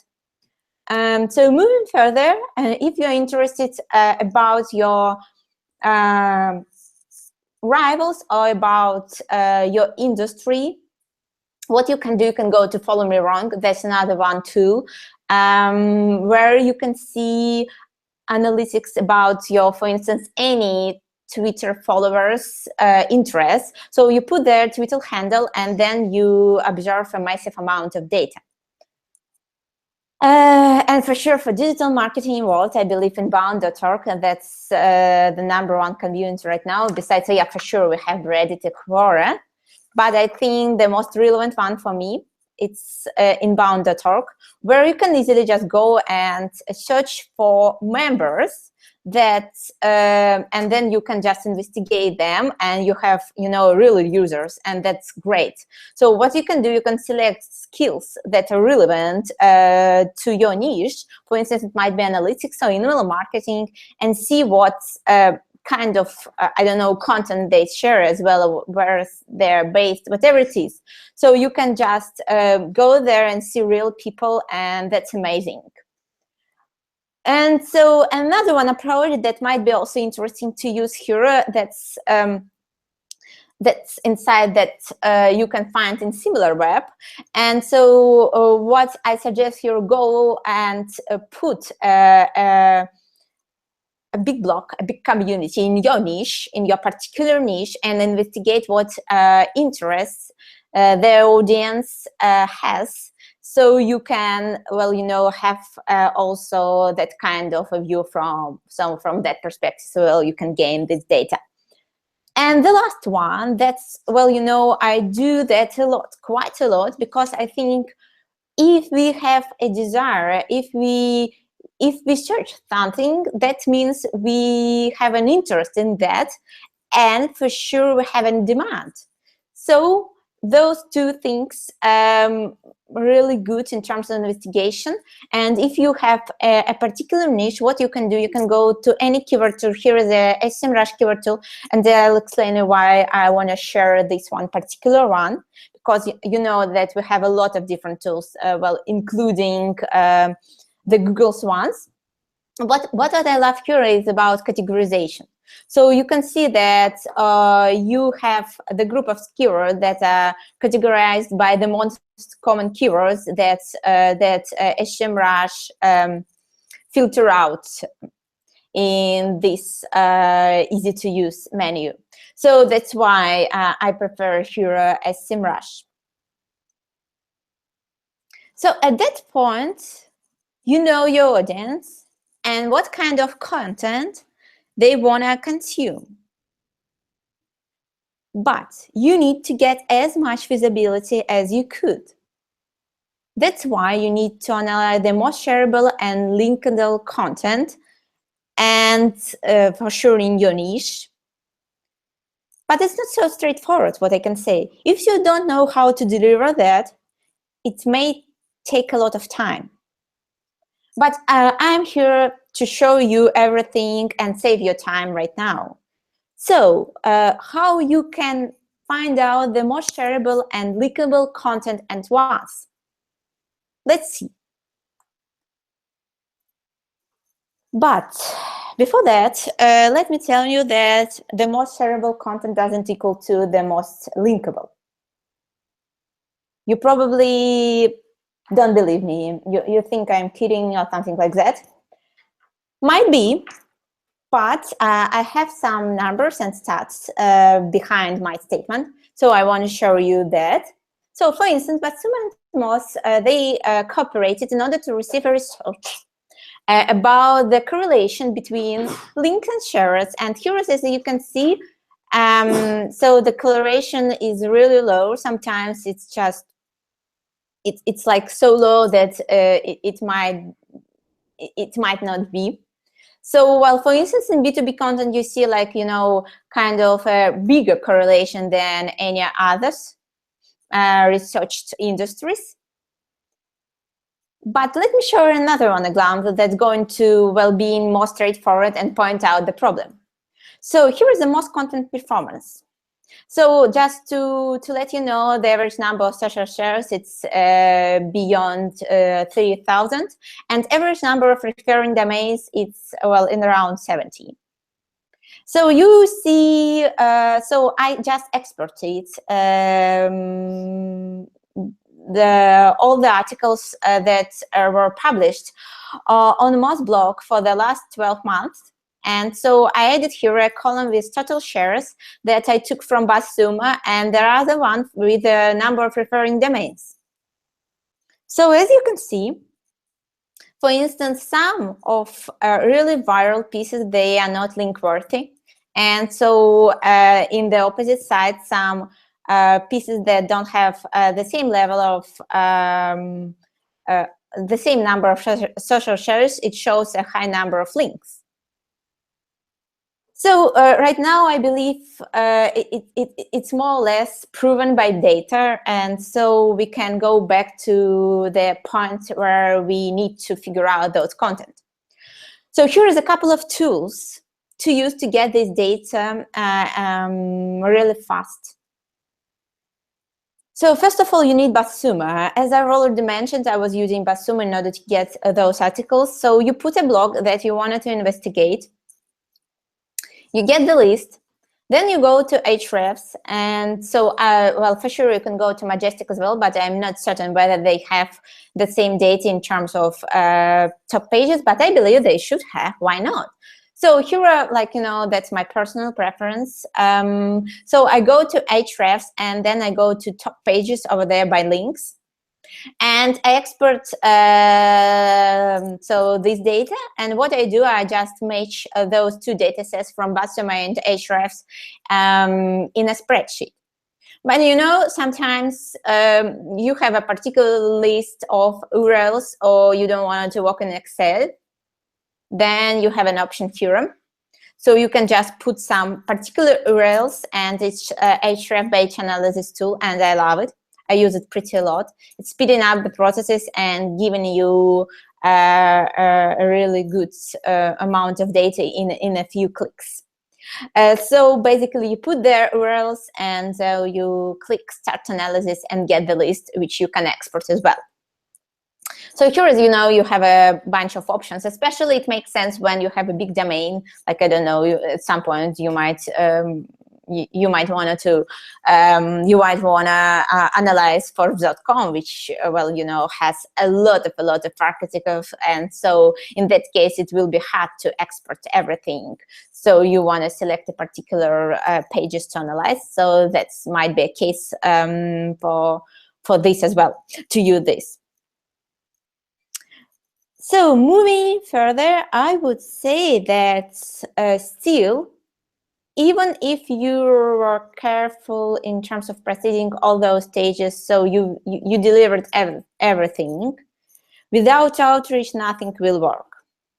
So here is a couple of, I'm sorry, I still use here 5, but I'm not going to show you 5.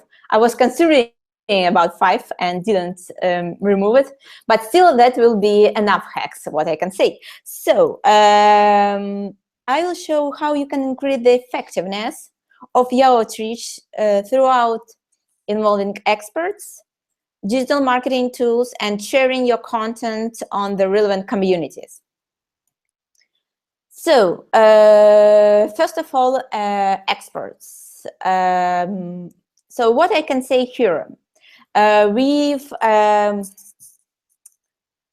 experimented pretty a lot here, because besides Digital Olympus, we have also an agency, and we produce for different actually industries, but we have a bunch of clients for digital marketing niche as well, and we do those kind of PR campaigns for them.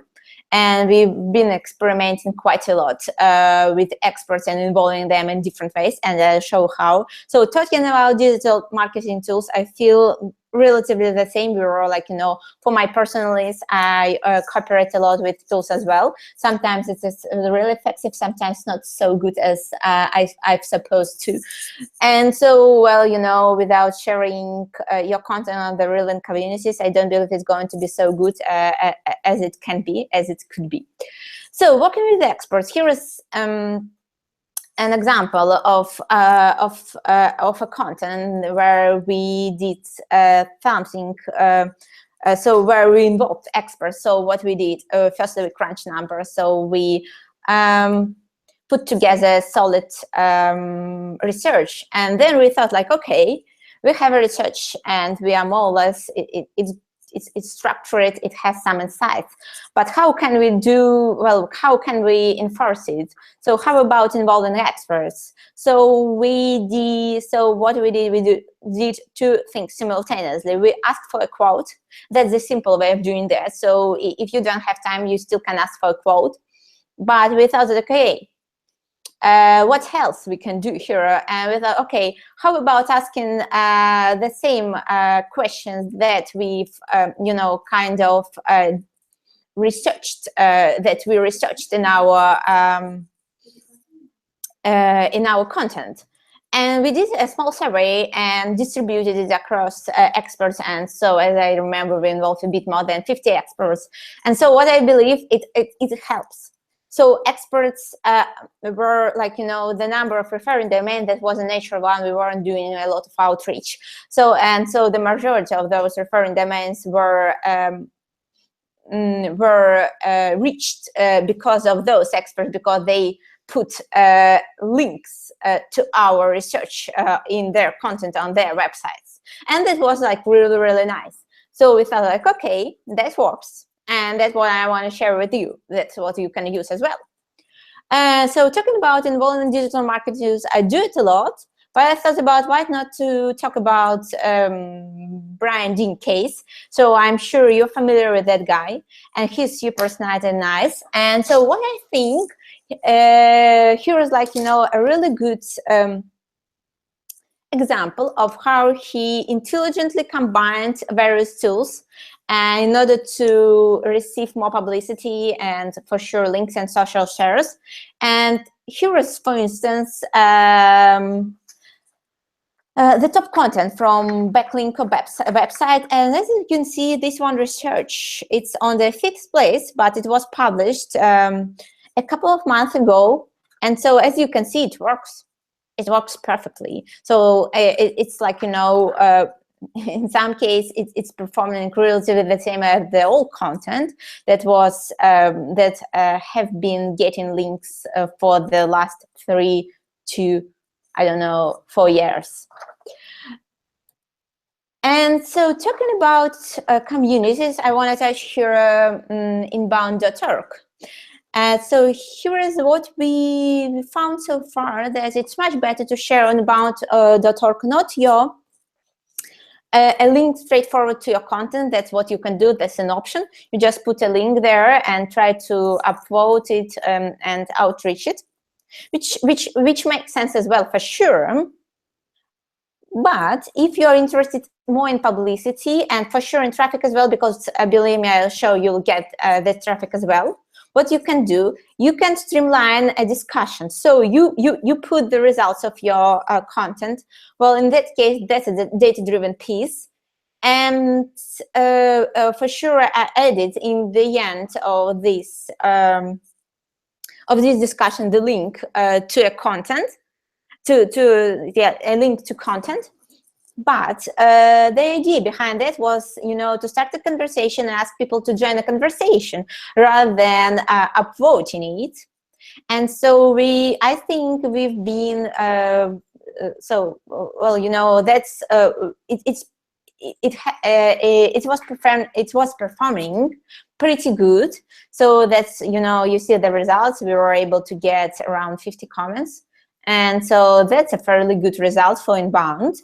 And we were, when we were outreaching people, we were asking them to join a conversation rather than avoiding it. And that was, a better way to engage them and to work with them. So you can do this as well. And so talking about traffic, how that's a screenshot that points out how exactly this post has performed in September. And usually you can see it's like on the 5th place of all content, website content.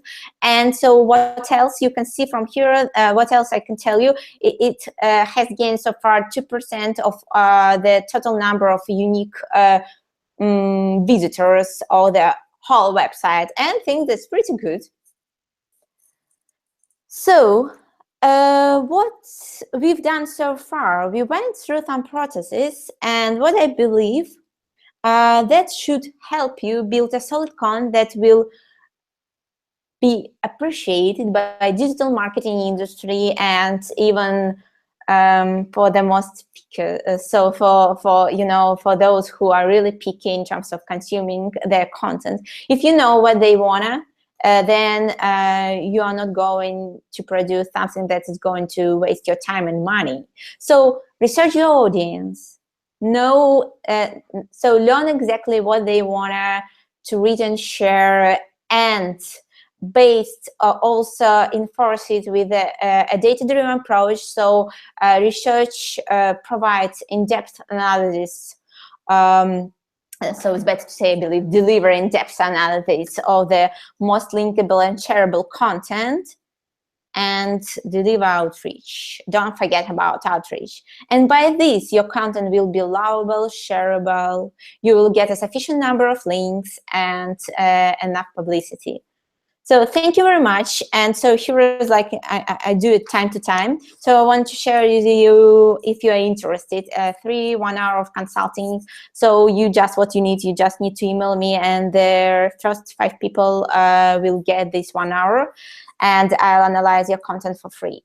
And thank you very much for your time. I believe I'm on time as well. So here is like, some links which you can follow, and thank you very much. That's great. Thank you very much for that, Alex. That was a great presentation. Fits in very nicely with what we've seen so far this morning as well. Just one question I have. When you're dealing with those specific posts, there's a lot of work that goes in the research, implementing, and the analysis as well. What sort of timescales do you have in place when you're developing a new post? How long do they take? So, in majority of cases, it really depends on the industry. If you are more or less aware about that, it takes less time for sure. That's pretty, obvious. But if we talk about industry that I've never dealt with, then I would assume that it might take not less than 10-20 hours, just because you need to understand what's going on, how they share it, because in different industries people use different channels. Some like don't use social media at all. Some of them only do it on social media and don't link to content. So you need to understand all those kind of different things that will then I'm for sure we'll create a full strategy, the solid one, because without knowing these specific things, it's hard to tailor your strategy and make it data driven. And if you went through a lot of tools there, all of which very good. If you had to pick one as a go-to favorite, which would it be? I can't live without Basuma and Ahrefs. That's my favorite. That's a combination. I talk a lot about those two tools, but you just believe me, I am not like, you know, a promoter or something like that. I just use them, and so it saves so much time. And so sometimes I can't believe that the world might live without them. So yeah, that's my true passion about them, and that's, you know, like an expert, I use them first of all, just, you know, but that's like, you know, a lot of tools. And so what I believe, any digital marketing expert should find their passion, you know, that's like, you know, kind of a tool that's really inspire them, and they go there and they know that it's going to be easy, straightforward in terms of using. That's not going to be glitchy, annoying, whatever it is. Interface looks so cute, and so you love to spend your time there. So I don't think that there is like, you know, one tool for everyone. I don't believe in that, because we are all unique, we are all different. So that's why, well, you know, that's my personal preferences. And if people want to share those preferences, that's great. That's great. And yeah, what examples have you seen recently where articles, posts have been put out and you feel they've performed really well? Who's doing a really good job of this? I'm sorry, I missed the first part of sentences. So I've got about doing really well, but the first part, sorry. Who out there on the internet is doing this well? Who do you think is actually spending that time crafting these stories, reaching the right audiences? Are there brands out there that you see doing this well?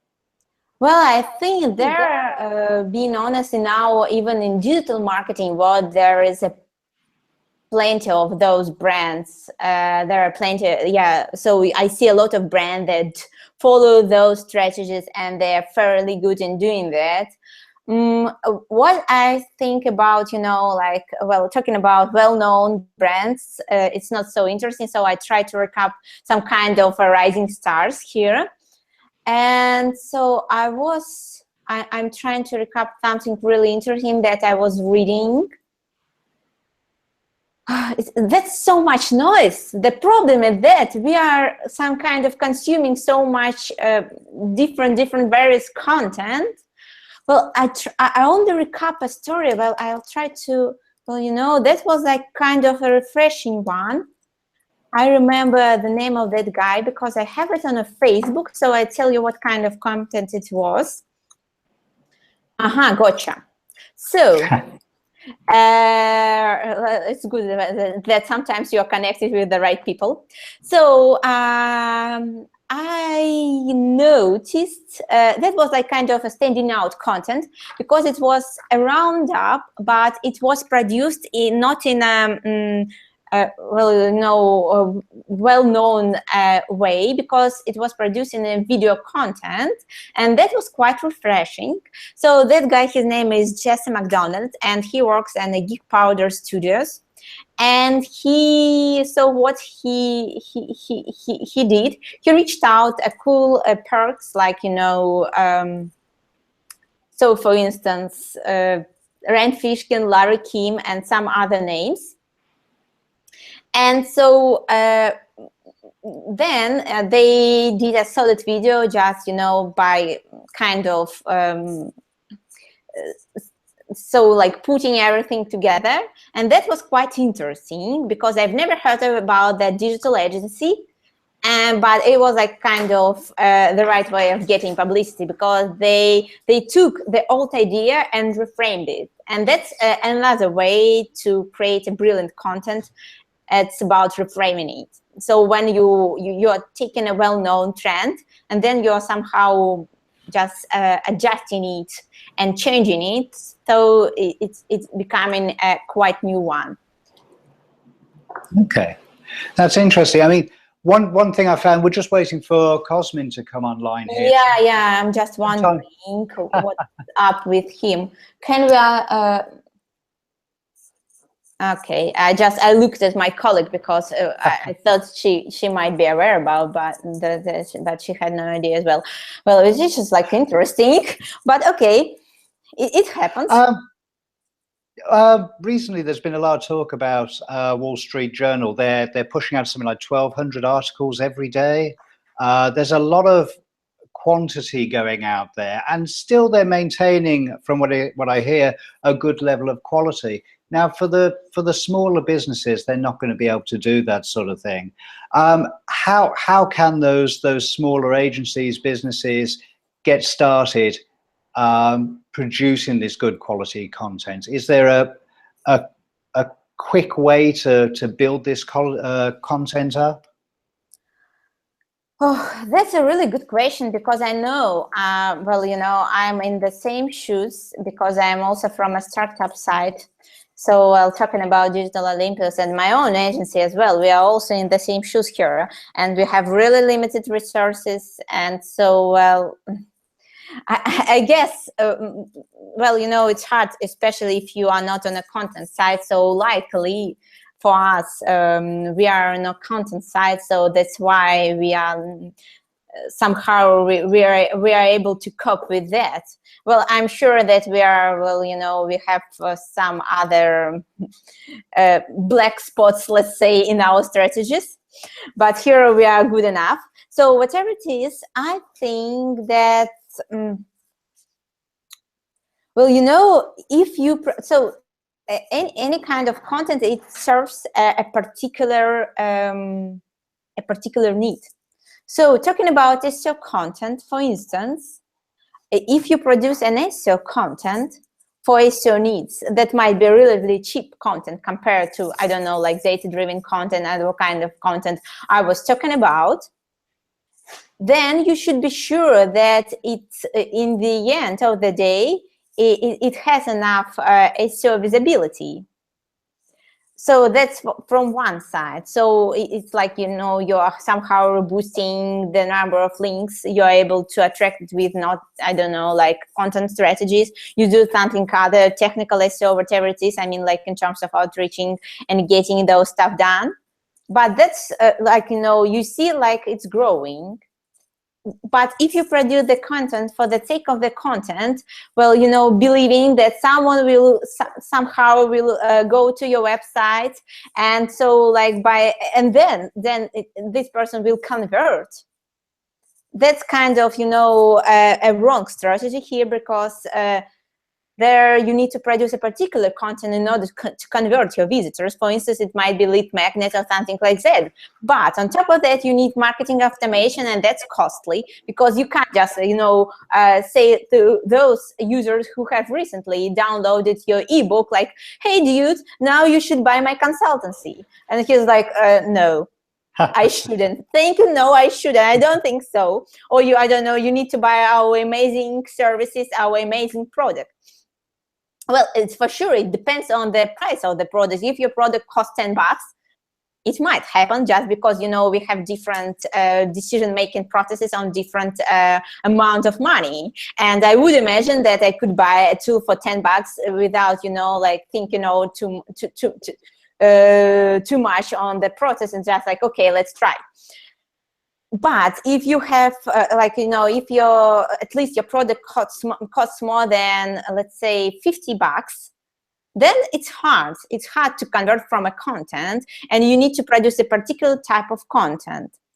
And so by this, you can ensure your success. But you know, being honest, it's like sometimes I think it's better not to do anything rather than wasting your time on doing something that doesn't really work.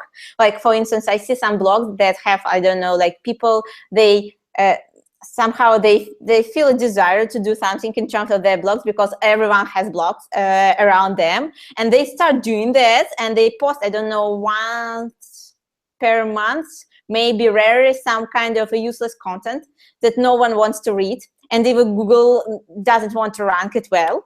Yeah. And so they just waste their time. So any kind of effort that you can just spend, so like, you know, just think over that. If you can just spend your time on, I don't know, engaging people in Twitter, and that's going to bring you traffic in a straightforward way, and might convert, you know, it happens.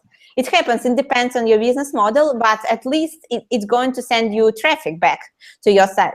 And if you can do that, and just like, you know, on other sites, you have content article that no one wants to read. So I would prefer to go on Twitter. So each time you should just somehow clearly understand what the point of doing that, besides like, you know, doing the same as others, and it might work. Like, no, forget about best practices. They don't work. All those best practices, that's bullshit. Guys, don't go to best practices because they work for a particular company, for a particular industry. Those skills, they don't work for you, or they work in a really specific way. So you can just adjust them and think over that, or otherwise you're going to spend a lot of time and resources making them work somehow. So yeah, I think we lost Cosmin totally. I think, yes, for anyone joining us now and hoping to hear Cosmin, he was going to talk about why we have not shifted our mindset from away from more singular keyword use into more of the topic area. Unfortunately, some technical difficulties. We're struggling to get him online right now. Alexandria, do you have any thoughts on the SEO side? I mean, I know. Yeah. I think from my own side, I mean, having been involved with SEO for quite some time, it used to be the simple way of finding that individual almost keyword, optimizing the page. It used to be so simple. We'd throw it into the bottom of the page, litter it all up, and we'd get the ranking. That's changing so much these days. There's so much more involved with SEO, and I think the area of the keyword topics is something that we've been talking about this for a few years now, and I think it's been very slow in gauging traction. Now, I mean, my wondering is whether businesses are just perhaps not using the terminology, or whether it's a case of, you know, that there is the misunderstanding that Google is smart enough to understand words around various topics, and that can often help from an SEO point of view. Okay, can we, I believe I'm mute Igor, so he's going to join us as well. So I believe that might be more to his side rather than mine. I'll share as well. Okay. Hello. Hello, Welcome thank you for staying with us. Yep, you're on mute. Did you get the question about SEO and keywords and how Google ranking that in terms of understanding terminology and understanding the clouds of keywords? I missed the question actually because I was moving from the general room from the office here, okay, so I can talk. Okay, okay, but then I'll answer. Then let's do the following. I'm sorry for interpreting you. So I'll just start the conversation and you'll join in. So I believe, David, am I right that we are talking about, like, you know, the way that right now Google is ranking websites based on the cloud of keywords, and so like surrounding keywords. Am I right? I think what that means, I think we're talking about the LSI here, latent semantic indexing, probably. And yeah, that works. And I believe that Google will be moving towards that part of keyword ranking rather than exact match keywords. Obviously, exact match keyword is still the best way to go in terms of organic search, but that's why people are, you know, always everyone's talking about adding new keywords, expanding the semantic core. That is to fit in with Google's new algorithm that work with LSI keywords. So yeah, not just we already see websites that don't have like keywords, I don't know, like cooler, but if they have keywords like fridge, small fridge, they will be ranking for those words because Google's algorithms and any search engine algorithms are improving constantly. And just today I was watching how neural network was morphing images from, like, you have a picture of a shoe, you draw a little blue line on it, it finds images in line of blue shoes and morphs them to look blue. So that was outstanding. So I believe working with keywords is just a primitive task for these types of programs. So you should be catching up. One thing I'd be interested in, I mean, with SERPstats, I've used it myself, and it's fabulous software. I mean, when it comes to the keyword research side, you know, what's there with SERPstats to help the user out? You know, this goes into the topics, also the long tail side as well. Yeah, well, working with keywords was where it all started with SERPstat. So we've had that for as long as SERPstat existed, and it's actually probably one of our strongest sites so far. We have tons of filters. We have, again, a tool to find the LSI keywords. It has some very difficult formulas created by our math experts. There are different metrics for those keywords. Instead of looking just on the search volume or competition for a keyword, we also find the keyword's relevance to that term. As I said, a cooler and fridge, they will be marked as like almost 10-point relevance, and so on and so forth. So building the keyword structure with SERPstat is probably the easiest and most worked through part of the program. If you want to do keyword research, you can just jump in and analyze the website your own to improve its structure. We'll suggest you some keywords. You have suggestions there, what to add. You can analyze a competitor's website and take the keywords from the competitor, as I was showing in my presentation. You can work on your own long tail. You can analyze the long tail of your competitor. You can just use filters to find keywords with the lowest competition and highest search volume rates to find like the perfect spot, and so on and so forth. So working with keywords with the tools that we have now, and not just SERPstat, any tool that you use for keyword research, they're all pretty advanced. You can, instead of just thinking too much about it, you can just go ahead and do it. It takes like 10 minutes tops, and you'll have a list of keywords, create some URLs with those keywords, write some content, and you're set. And do you think, I mean, in the world of SEO, and especially when it comes in-house into businesses, that it's, you know, this is just one of those things that has a natural time lag. You know, we developed to specific keywords for such a long amount of time that perhaps, you know, the in-house SEO, the business, is struggling to maybe move forward and work with the area of topics. I mean, do you think that we're lagging behind still in the singular keyword SEO? The singular keyword SEO is it's terrible. We ran analysis on the keywords. I actually have a beef with Google for a long tail keyword. When you enter a long tail keyword into Google, it shows you a rich result, a snippet where someone says that long tail keywords are keywords that are I think it was 3 to 4 words long, with low competition and highly specific. Those keywords, like 3-word keyword, is not highly specific. It has outstanding competition, and it's rarely that relevant. Apple iPhone 7 is a 3-word keyword. It is not low competition. It is not relevant to sell an iPhone. It's nothing.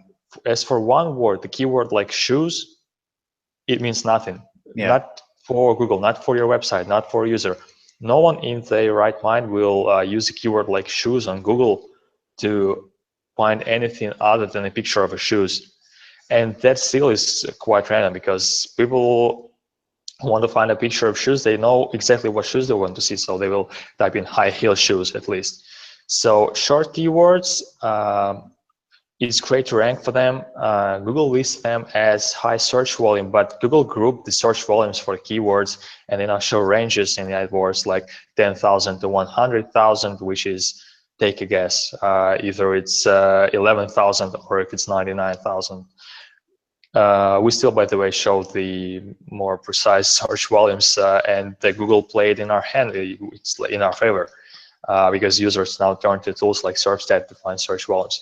So yeah, just trying to rank for a big keyword, like, as I was saying, Apple iPhone 7, is useless. Low conversion rates, high competition, very difficult. SEO agencies and specialists will probably have some sleepless nights over that keyword.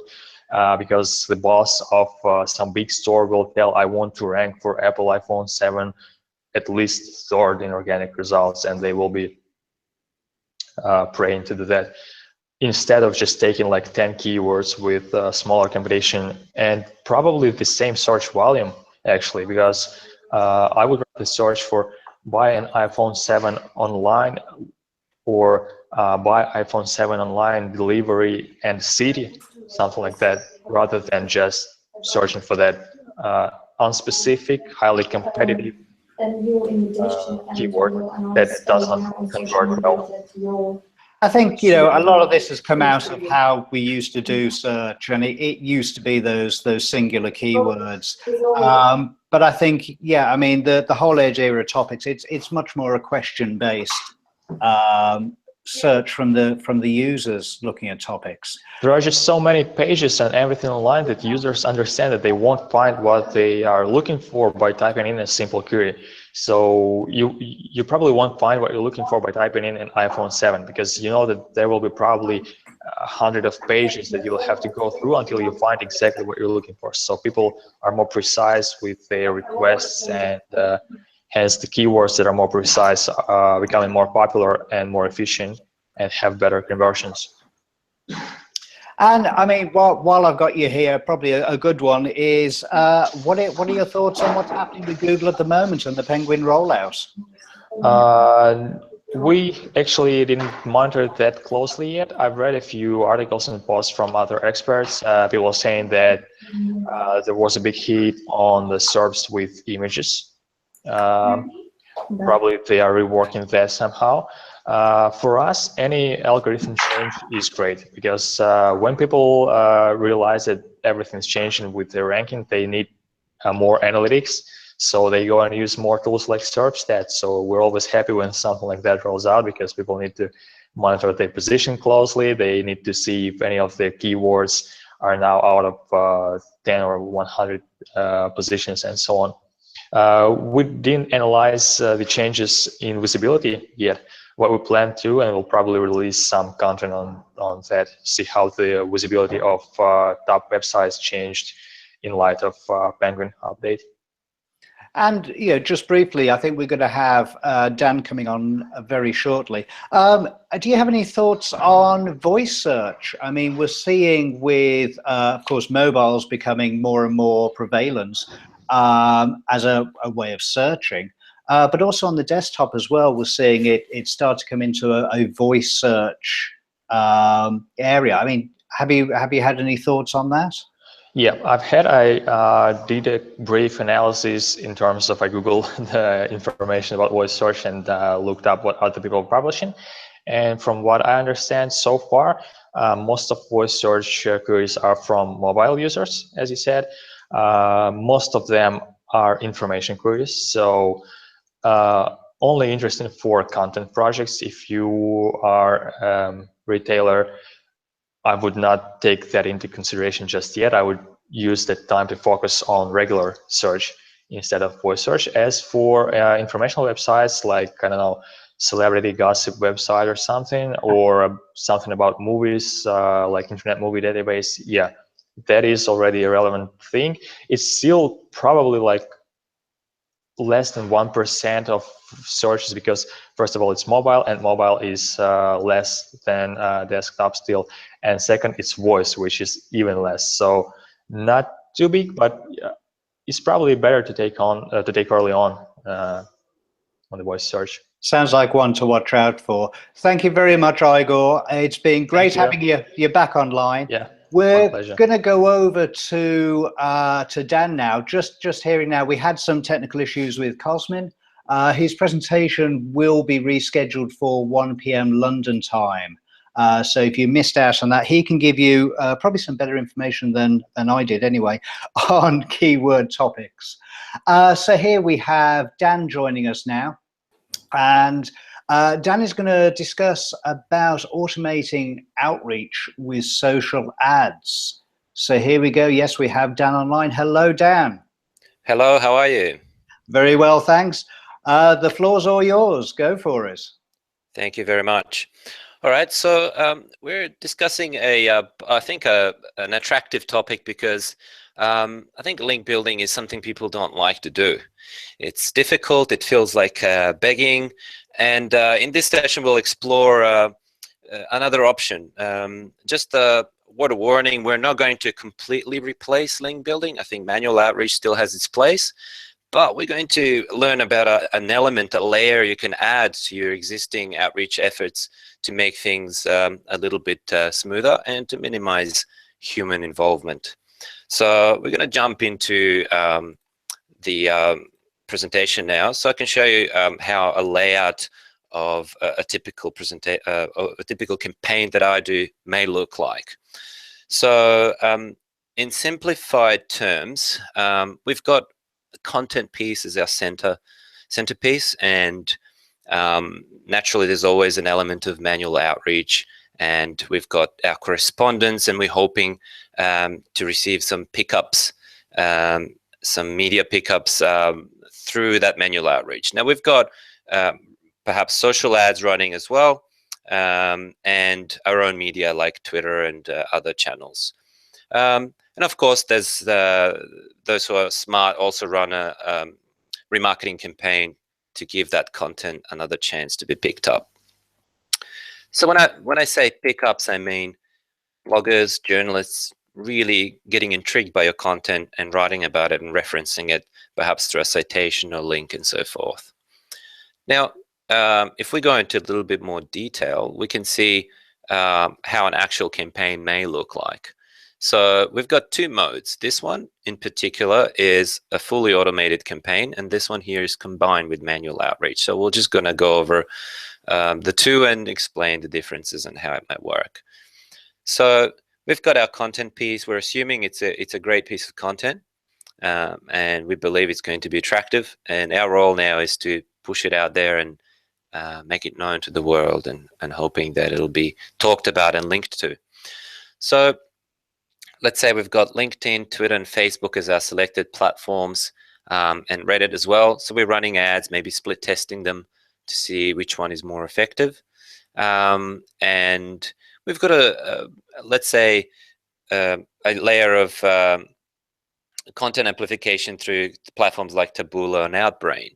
And I'll go into that shortly to explain how that works. And of course, again, we've got a little bit of remarketing added to this.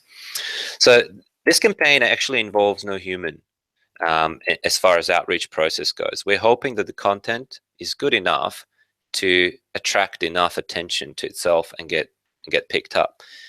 In this scenario, we've got a combination of the two happening at the same time.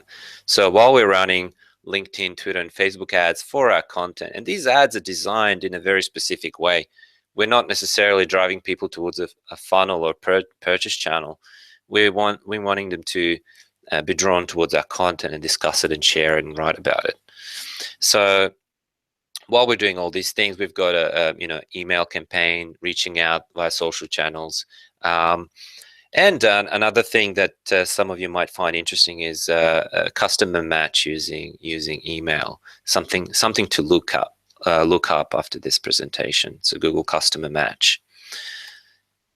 So let's take Outbrain, for example. For those who haven't really used it, I'll just explain briefly how it can actually help outreach. Outbrain is not a platform that's just for generating traffic. I believe it's a link building platform as well. So for those who are not familiar, Outbrain is those recommended promoted stories at the end of popular articles. So you pay for your presence in there. So we did a little bit of testing in this area, and we found that yes, you get the traffic.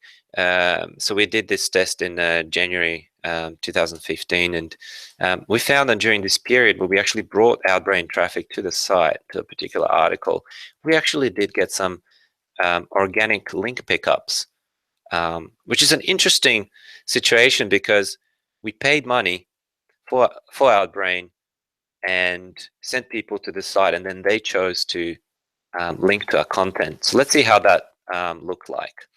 So we had 8 links in total during this time period. 4 were text link, text links, one was an image link, and then we had 3 no-follow links. So with no-follow links, you can't really do anything about it because it's a webmaster's choice to put a rel equals no-follow on it. So, but then the rest of them were actually do-follow links. Now we've repeated this process with different types of content, and with some it worked, and with some it didn't. So that's an interesting thing. I think some people try and it doesn't work, and then they sort of give up. I think you should try more than a handful of times to really make a judgment whether your content's good enough to be picked up organically like that. So we're basically buying the impressions and clicks, and we're assuming that our content is attractive and exciting enough to earn these links organically, which is a nice way. You're kind of paying for the links, but you're not breaching Google's recommendations and guidelines. And of course, every time we push out content to our targeted audiences, we make sure we follow them around with that piece of content for at least a couple of weeks to make sure that they didn't miss it. So let's get into a setup of the campaign. This is a real campaign I did in time for my flight into the Philippines to do a demonstration of how this actually works. It's a fairly straightforward process. So once in Twitter ads, create new campaign, go to website clicks and conversions, give your campaign a name, and set the parameter when to run the campaign.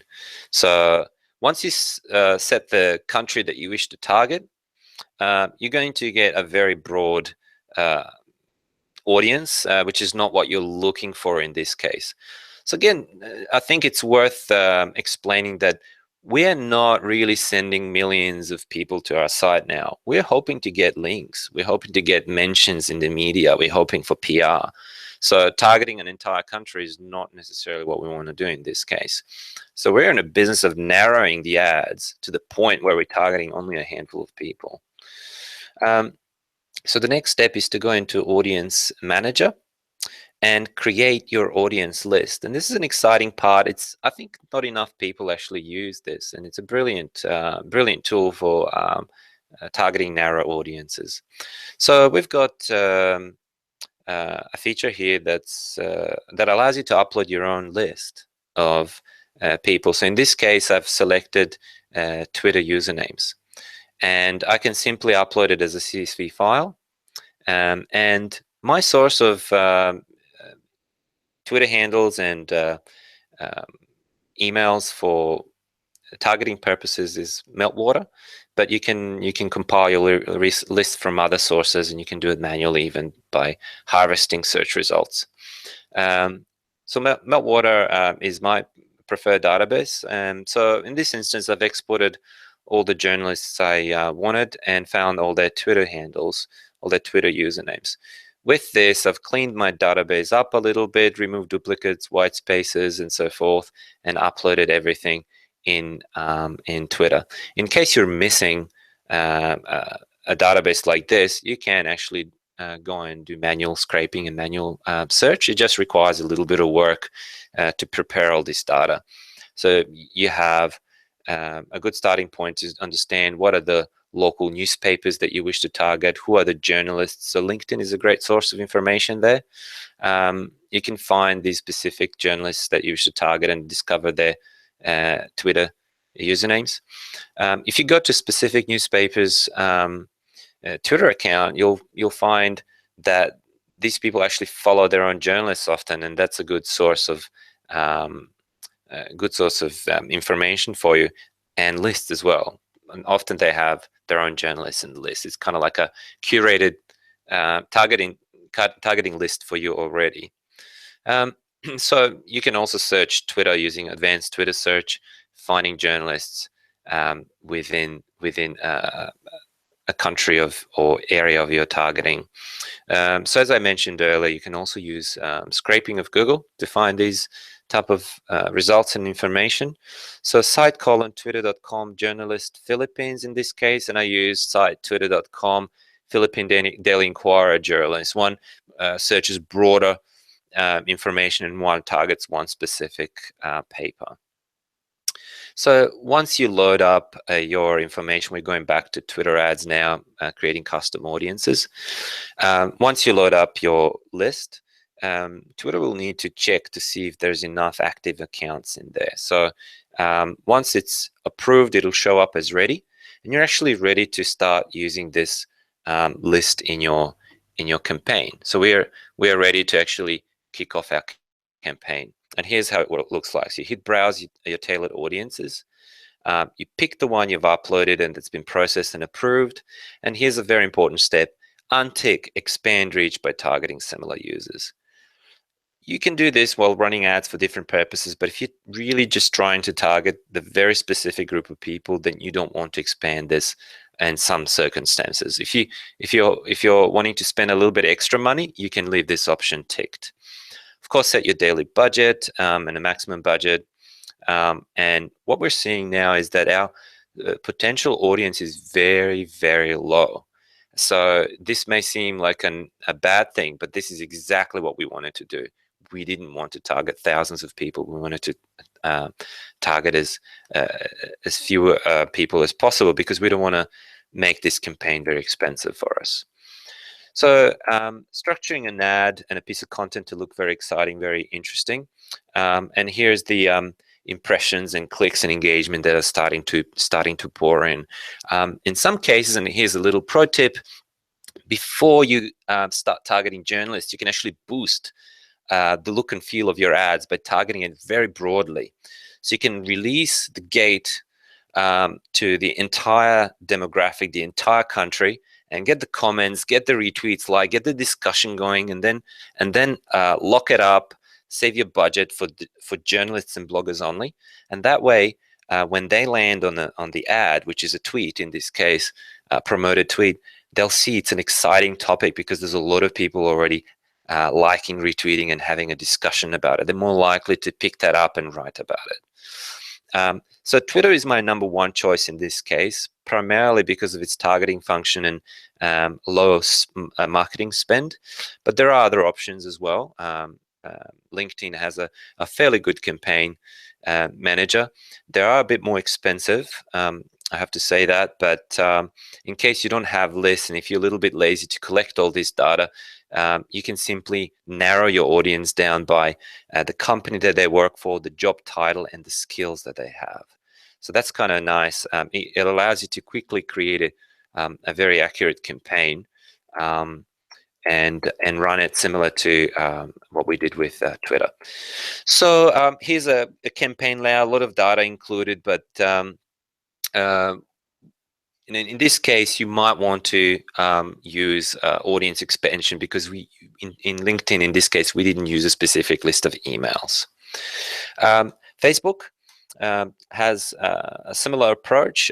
You can also target very specific list, or you can design your own audience as you go through the options. So let's look at this. We're targeting with this ad, we're targeting 35 million people. That's a bad thing for your wallet.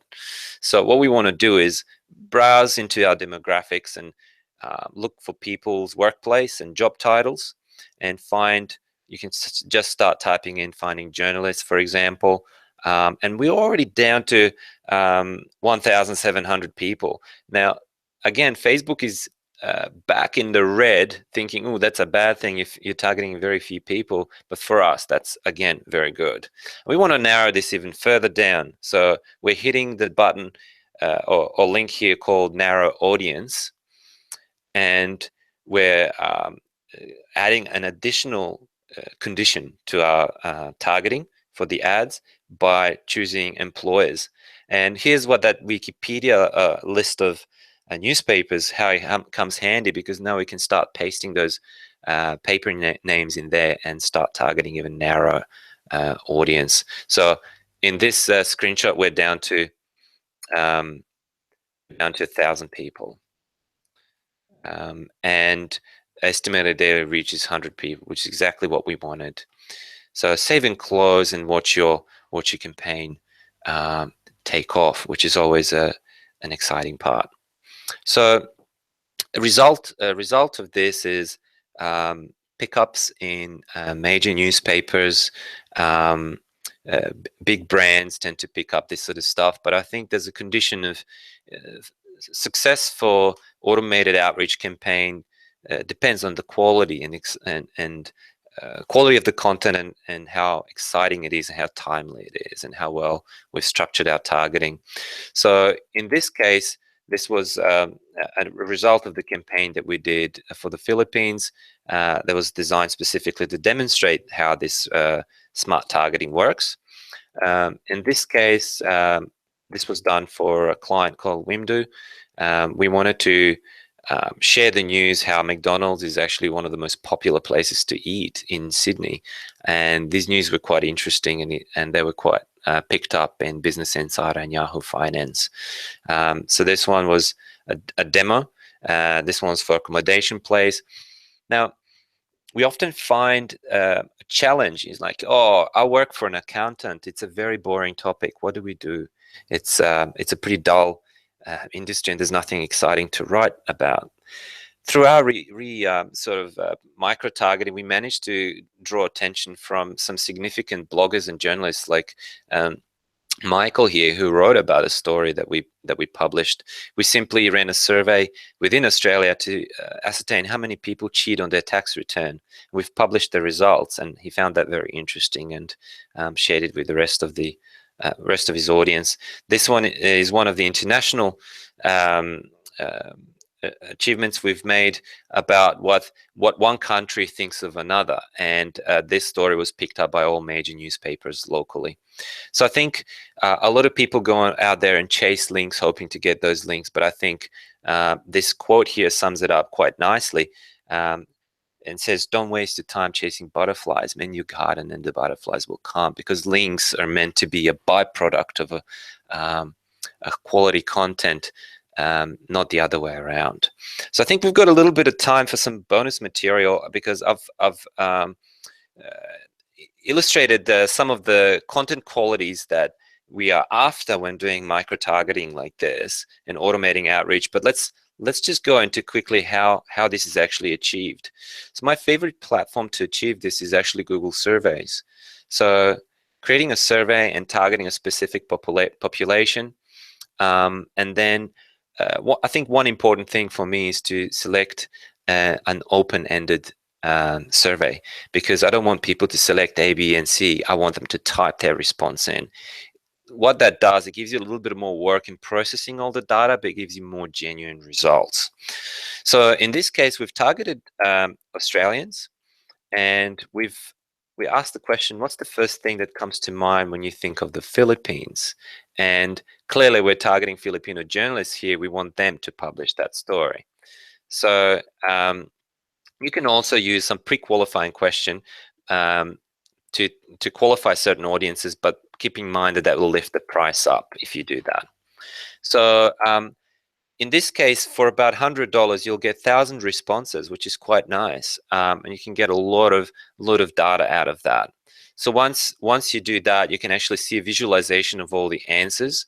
You can group everything either by synonym, which is automatic, or you can create your own groups and gauge sentiment or specific types of answers.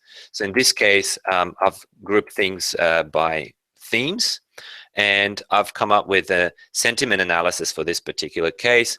Most people in Australia were neutral about when they think about the Philippines. 22% were positive, and there was 10.5% who had some sort of a negative sentiment. And here we break information further down into what are the positives, what are the negatives, and this is actually what ends up being that written piece where we actually structure, and this is the type of content that you actually advertise through Twitter, Facebook, and LinkedIn. To pitch to the journalists. And in this case, you're not the story itself, you are the source of the story, you're the source of the news. And this is a very good way to get journalists' attention, particularly if you want to be linked. I think it's important to create source of survey data so journalists have a reason to link to something as an in-depth resource. So I think we're out of time for the official presentation. We perhaps have a few minutes for some questions. Is that correct? Yeah, that's correct. That was a great presentation. Thank you very much for that. I do have some extra bonus material if we do have time, but I'll let you be the judge of that. I'll tell you, we've got a little bit of time ahead of us, about 12, 13 minutes or so. One question that did come in was the difference between link building and link sharing in regards to optimizing keywords. I'm not sure I understand in regards to optimizing keywords. Whether you're optimizing your keywords differently when doing the link building side as opposed to the link sharing. Oh, yes. See, my approach to link building is more on the organic side. So there is absolutely no optimization happening. Now, we've seen Penguin go live. Things are a little bit easier. You're a little bit easier to get out of jail if things go wrong. You can do some corrections. That's nice, but I don't want to get in trouble. So I'm quite purposely not optimizing my keywords. I'm not optimizing my anchor text because links are a signal, but they're not as dominant signal as they used to be. I no longer tell people, can you put this in anchor text? Can you put that in anchor text? But there are certain things and tips you can do. For example, if you have a biography on your website, like your speaker profile, let's say conference organizers will just copy paste that entire snippet and put it in their HTML. Now, if you have a link back to your own site from that page, that'll end up being a live link. So it's a little bit sneaky, a little bit manipulative, but you've done your job there. And you have to make sure that your keywords make sense. Now, the bonus material is perfect explanation about the actual question. So shall we jump into that and show a few more slides? That's absolutely fine. Go for it. Okay, because it's actually a perfect perfect segue into it. So link classification. I somehow felt that we're going to have this type of question coming up. So I spent some time classifying links and how they work, particularly those who want to either have organic links or have their links look like organic links so they remain safe, right? So first way of classifying link for me is a citation. So an author of an article is quoting a statement from another author. And in this case, they said, quote from Search Quality, the Link Graph Theory by Dan Petrovich. So this author has actually mentioned me as the used my quote in the case above here and actually linked to the original article. Now we've got an expansion. When expansion happens, this anchor text here is not optimized. It's just a link to another page. And that's great because Google likes to see a variety of things. If you keep having the same keyword in the link, that becomes suspicious. Another thing that looks suspicious if you're the only link on the page.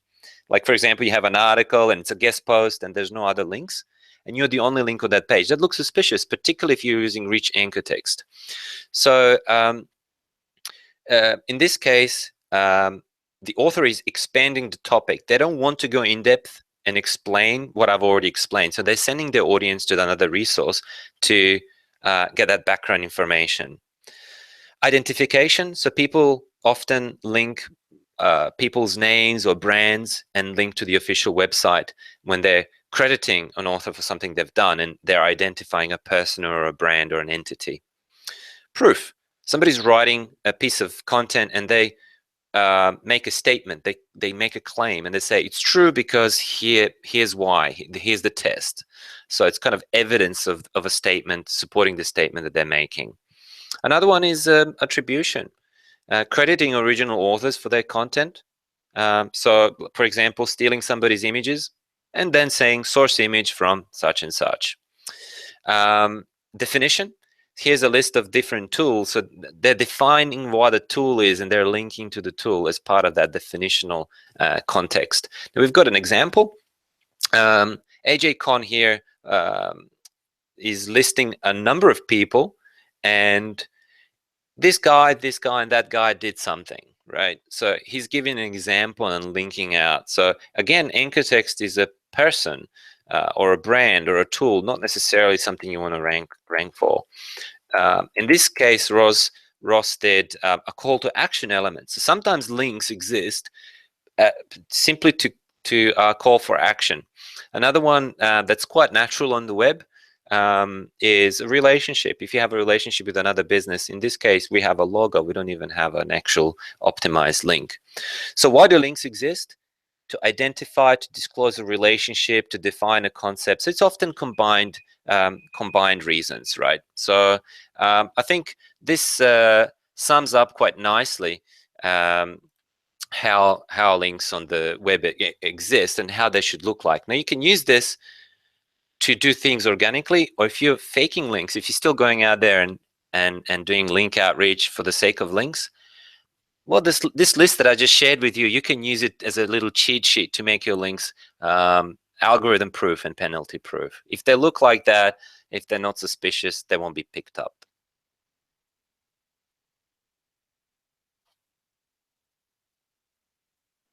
Let me unmute myself there. That sounds great. Thank you very much for that. Yeah, one question I had from that was, you talked about, especially with the Facebook side and reducing the numbers. You know, I've done it myself with Facebook advertising. If you call in the whole of London, you get something like, I don't know, 12 million people. Which could be very expensive. Very expensive. And bringing those numbers down, have you found there's an optimal size? Do you use maybe groups of around 100 and have a number of campaigns? How? Yes, the problem is that most of these advertising platforms won't let you Oh, I think we may have lost one. Dan. We lost you very briefly there. Oh, right. Okay. Am I still online? Yeah, you're back. You're back online. You just froze for a moment. Right. So what I was saying is we want to get up right to the creepy line, right? Our marketers, we want to target 1 or 2 journalists if we can. The problem is that these advertising platforms typically don't let us do that. Now, there are certain hacks and workarounds around this, so you have to be a little bit clever. Some of them will allow you to, like let's say an advertising platform allows you to target a minimum of 1,000 people. You can't go less than that, right? So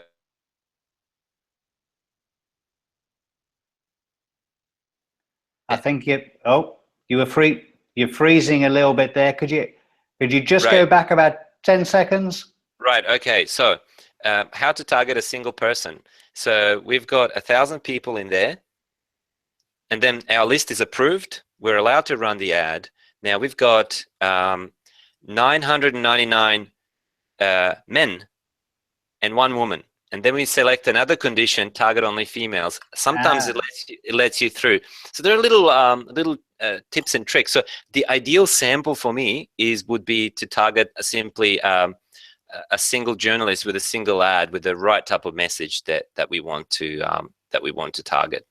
So I think in a sense there's no limit, strictly speaking, but I like to think that more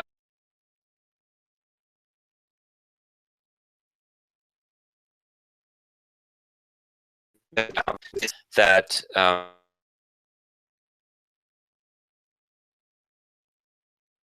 to the extent of creating a very specific ad for a single person, then you have to ask yourself, you might as well go and send them an email.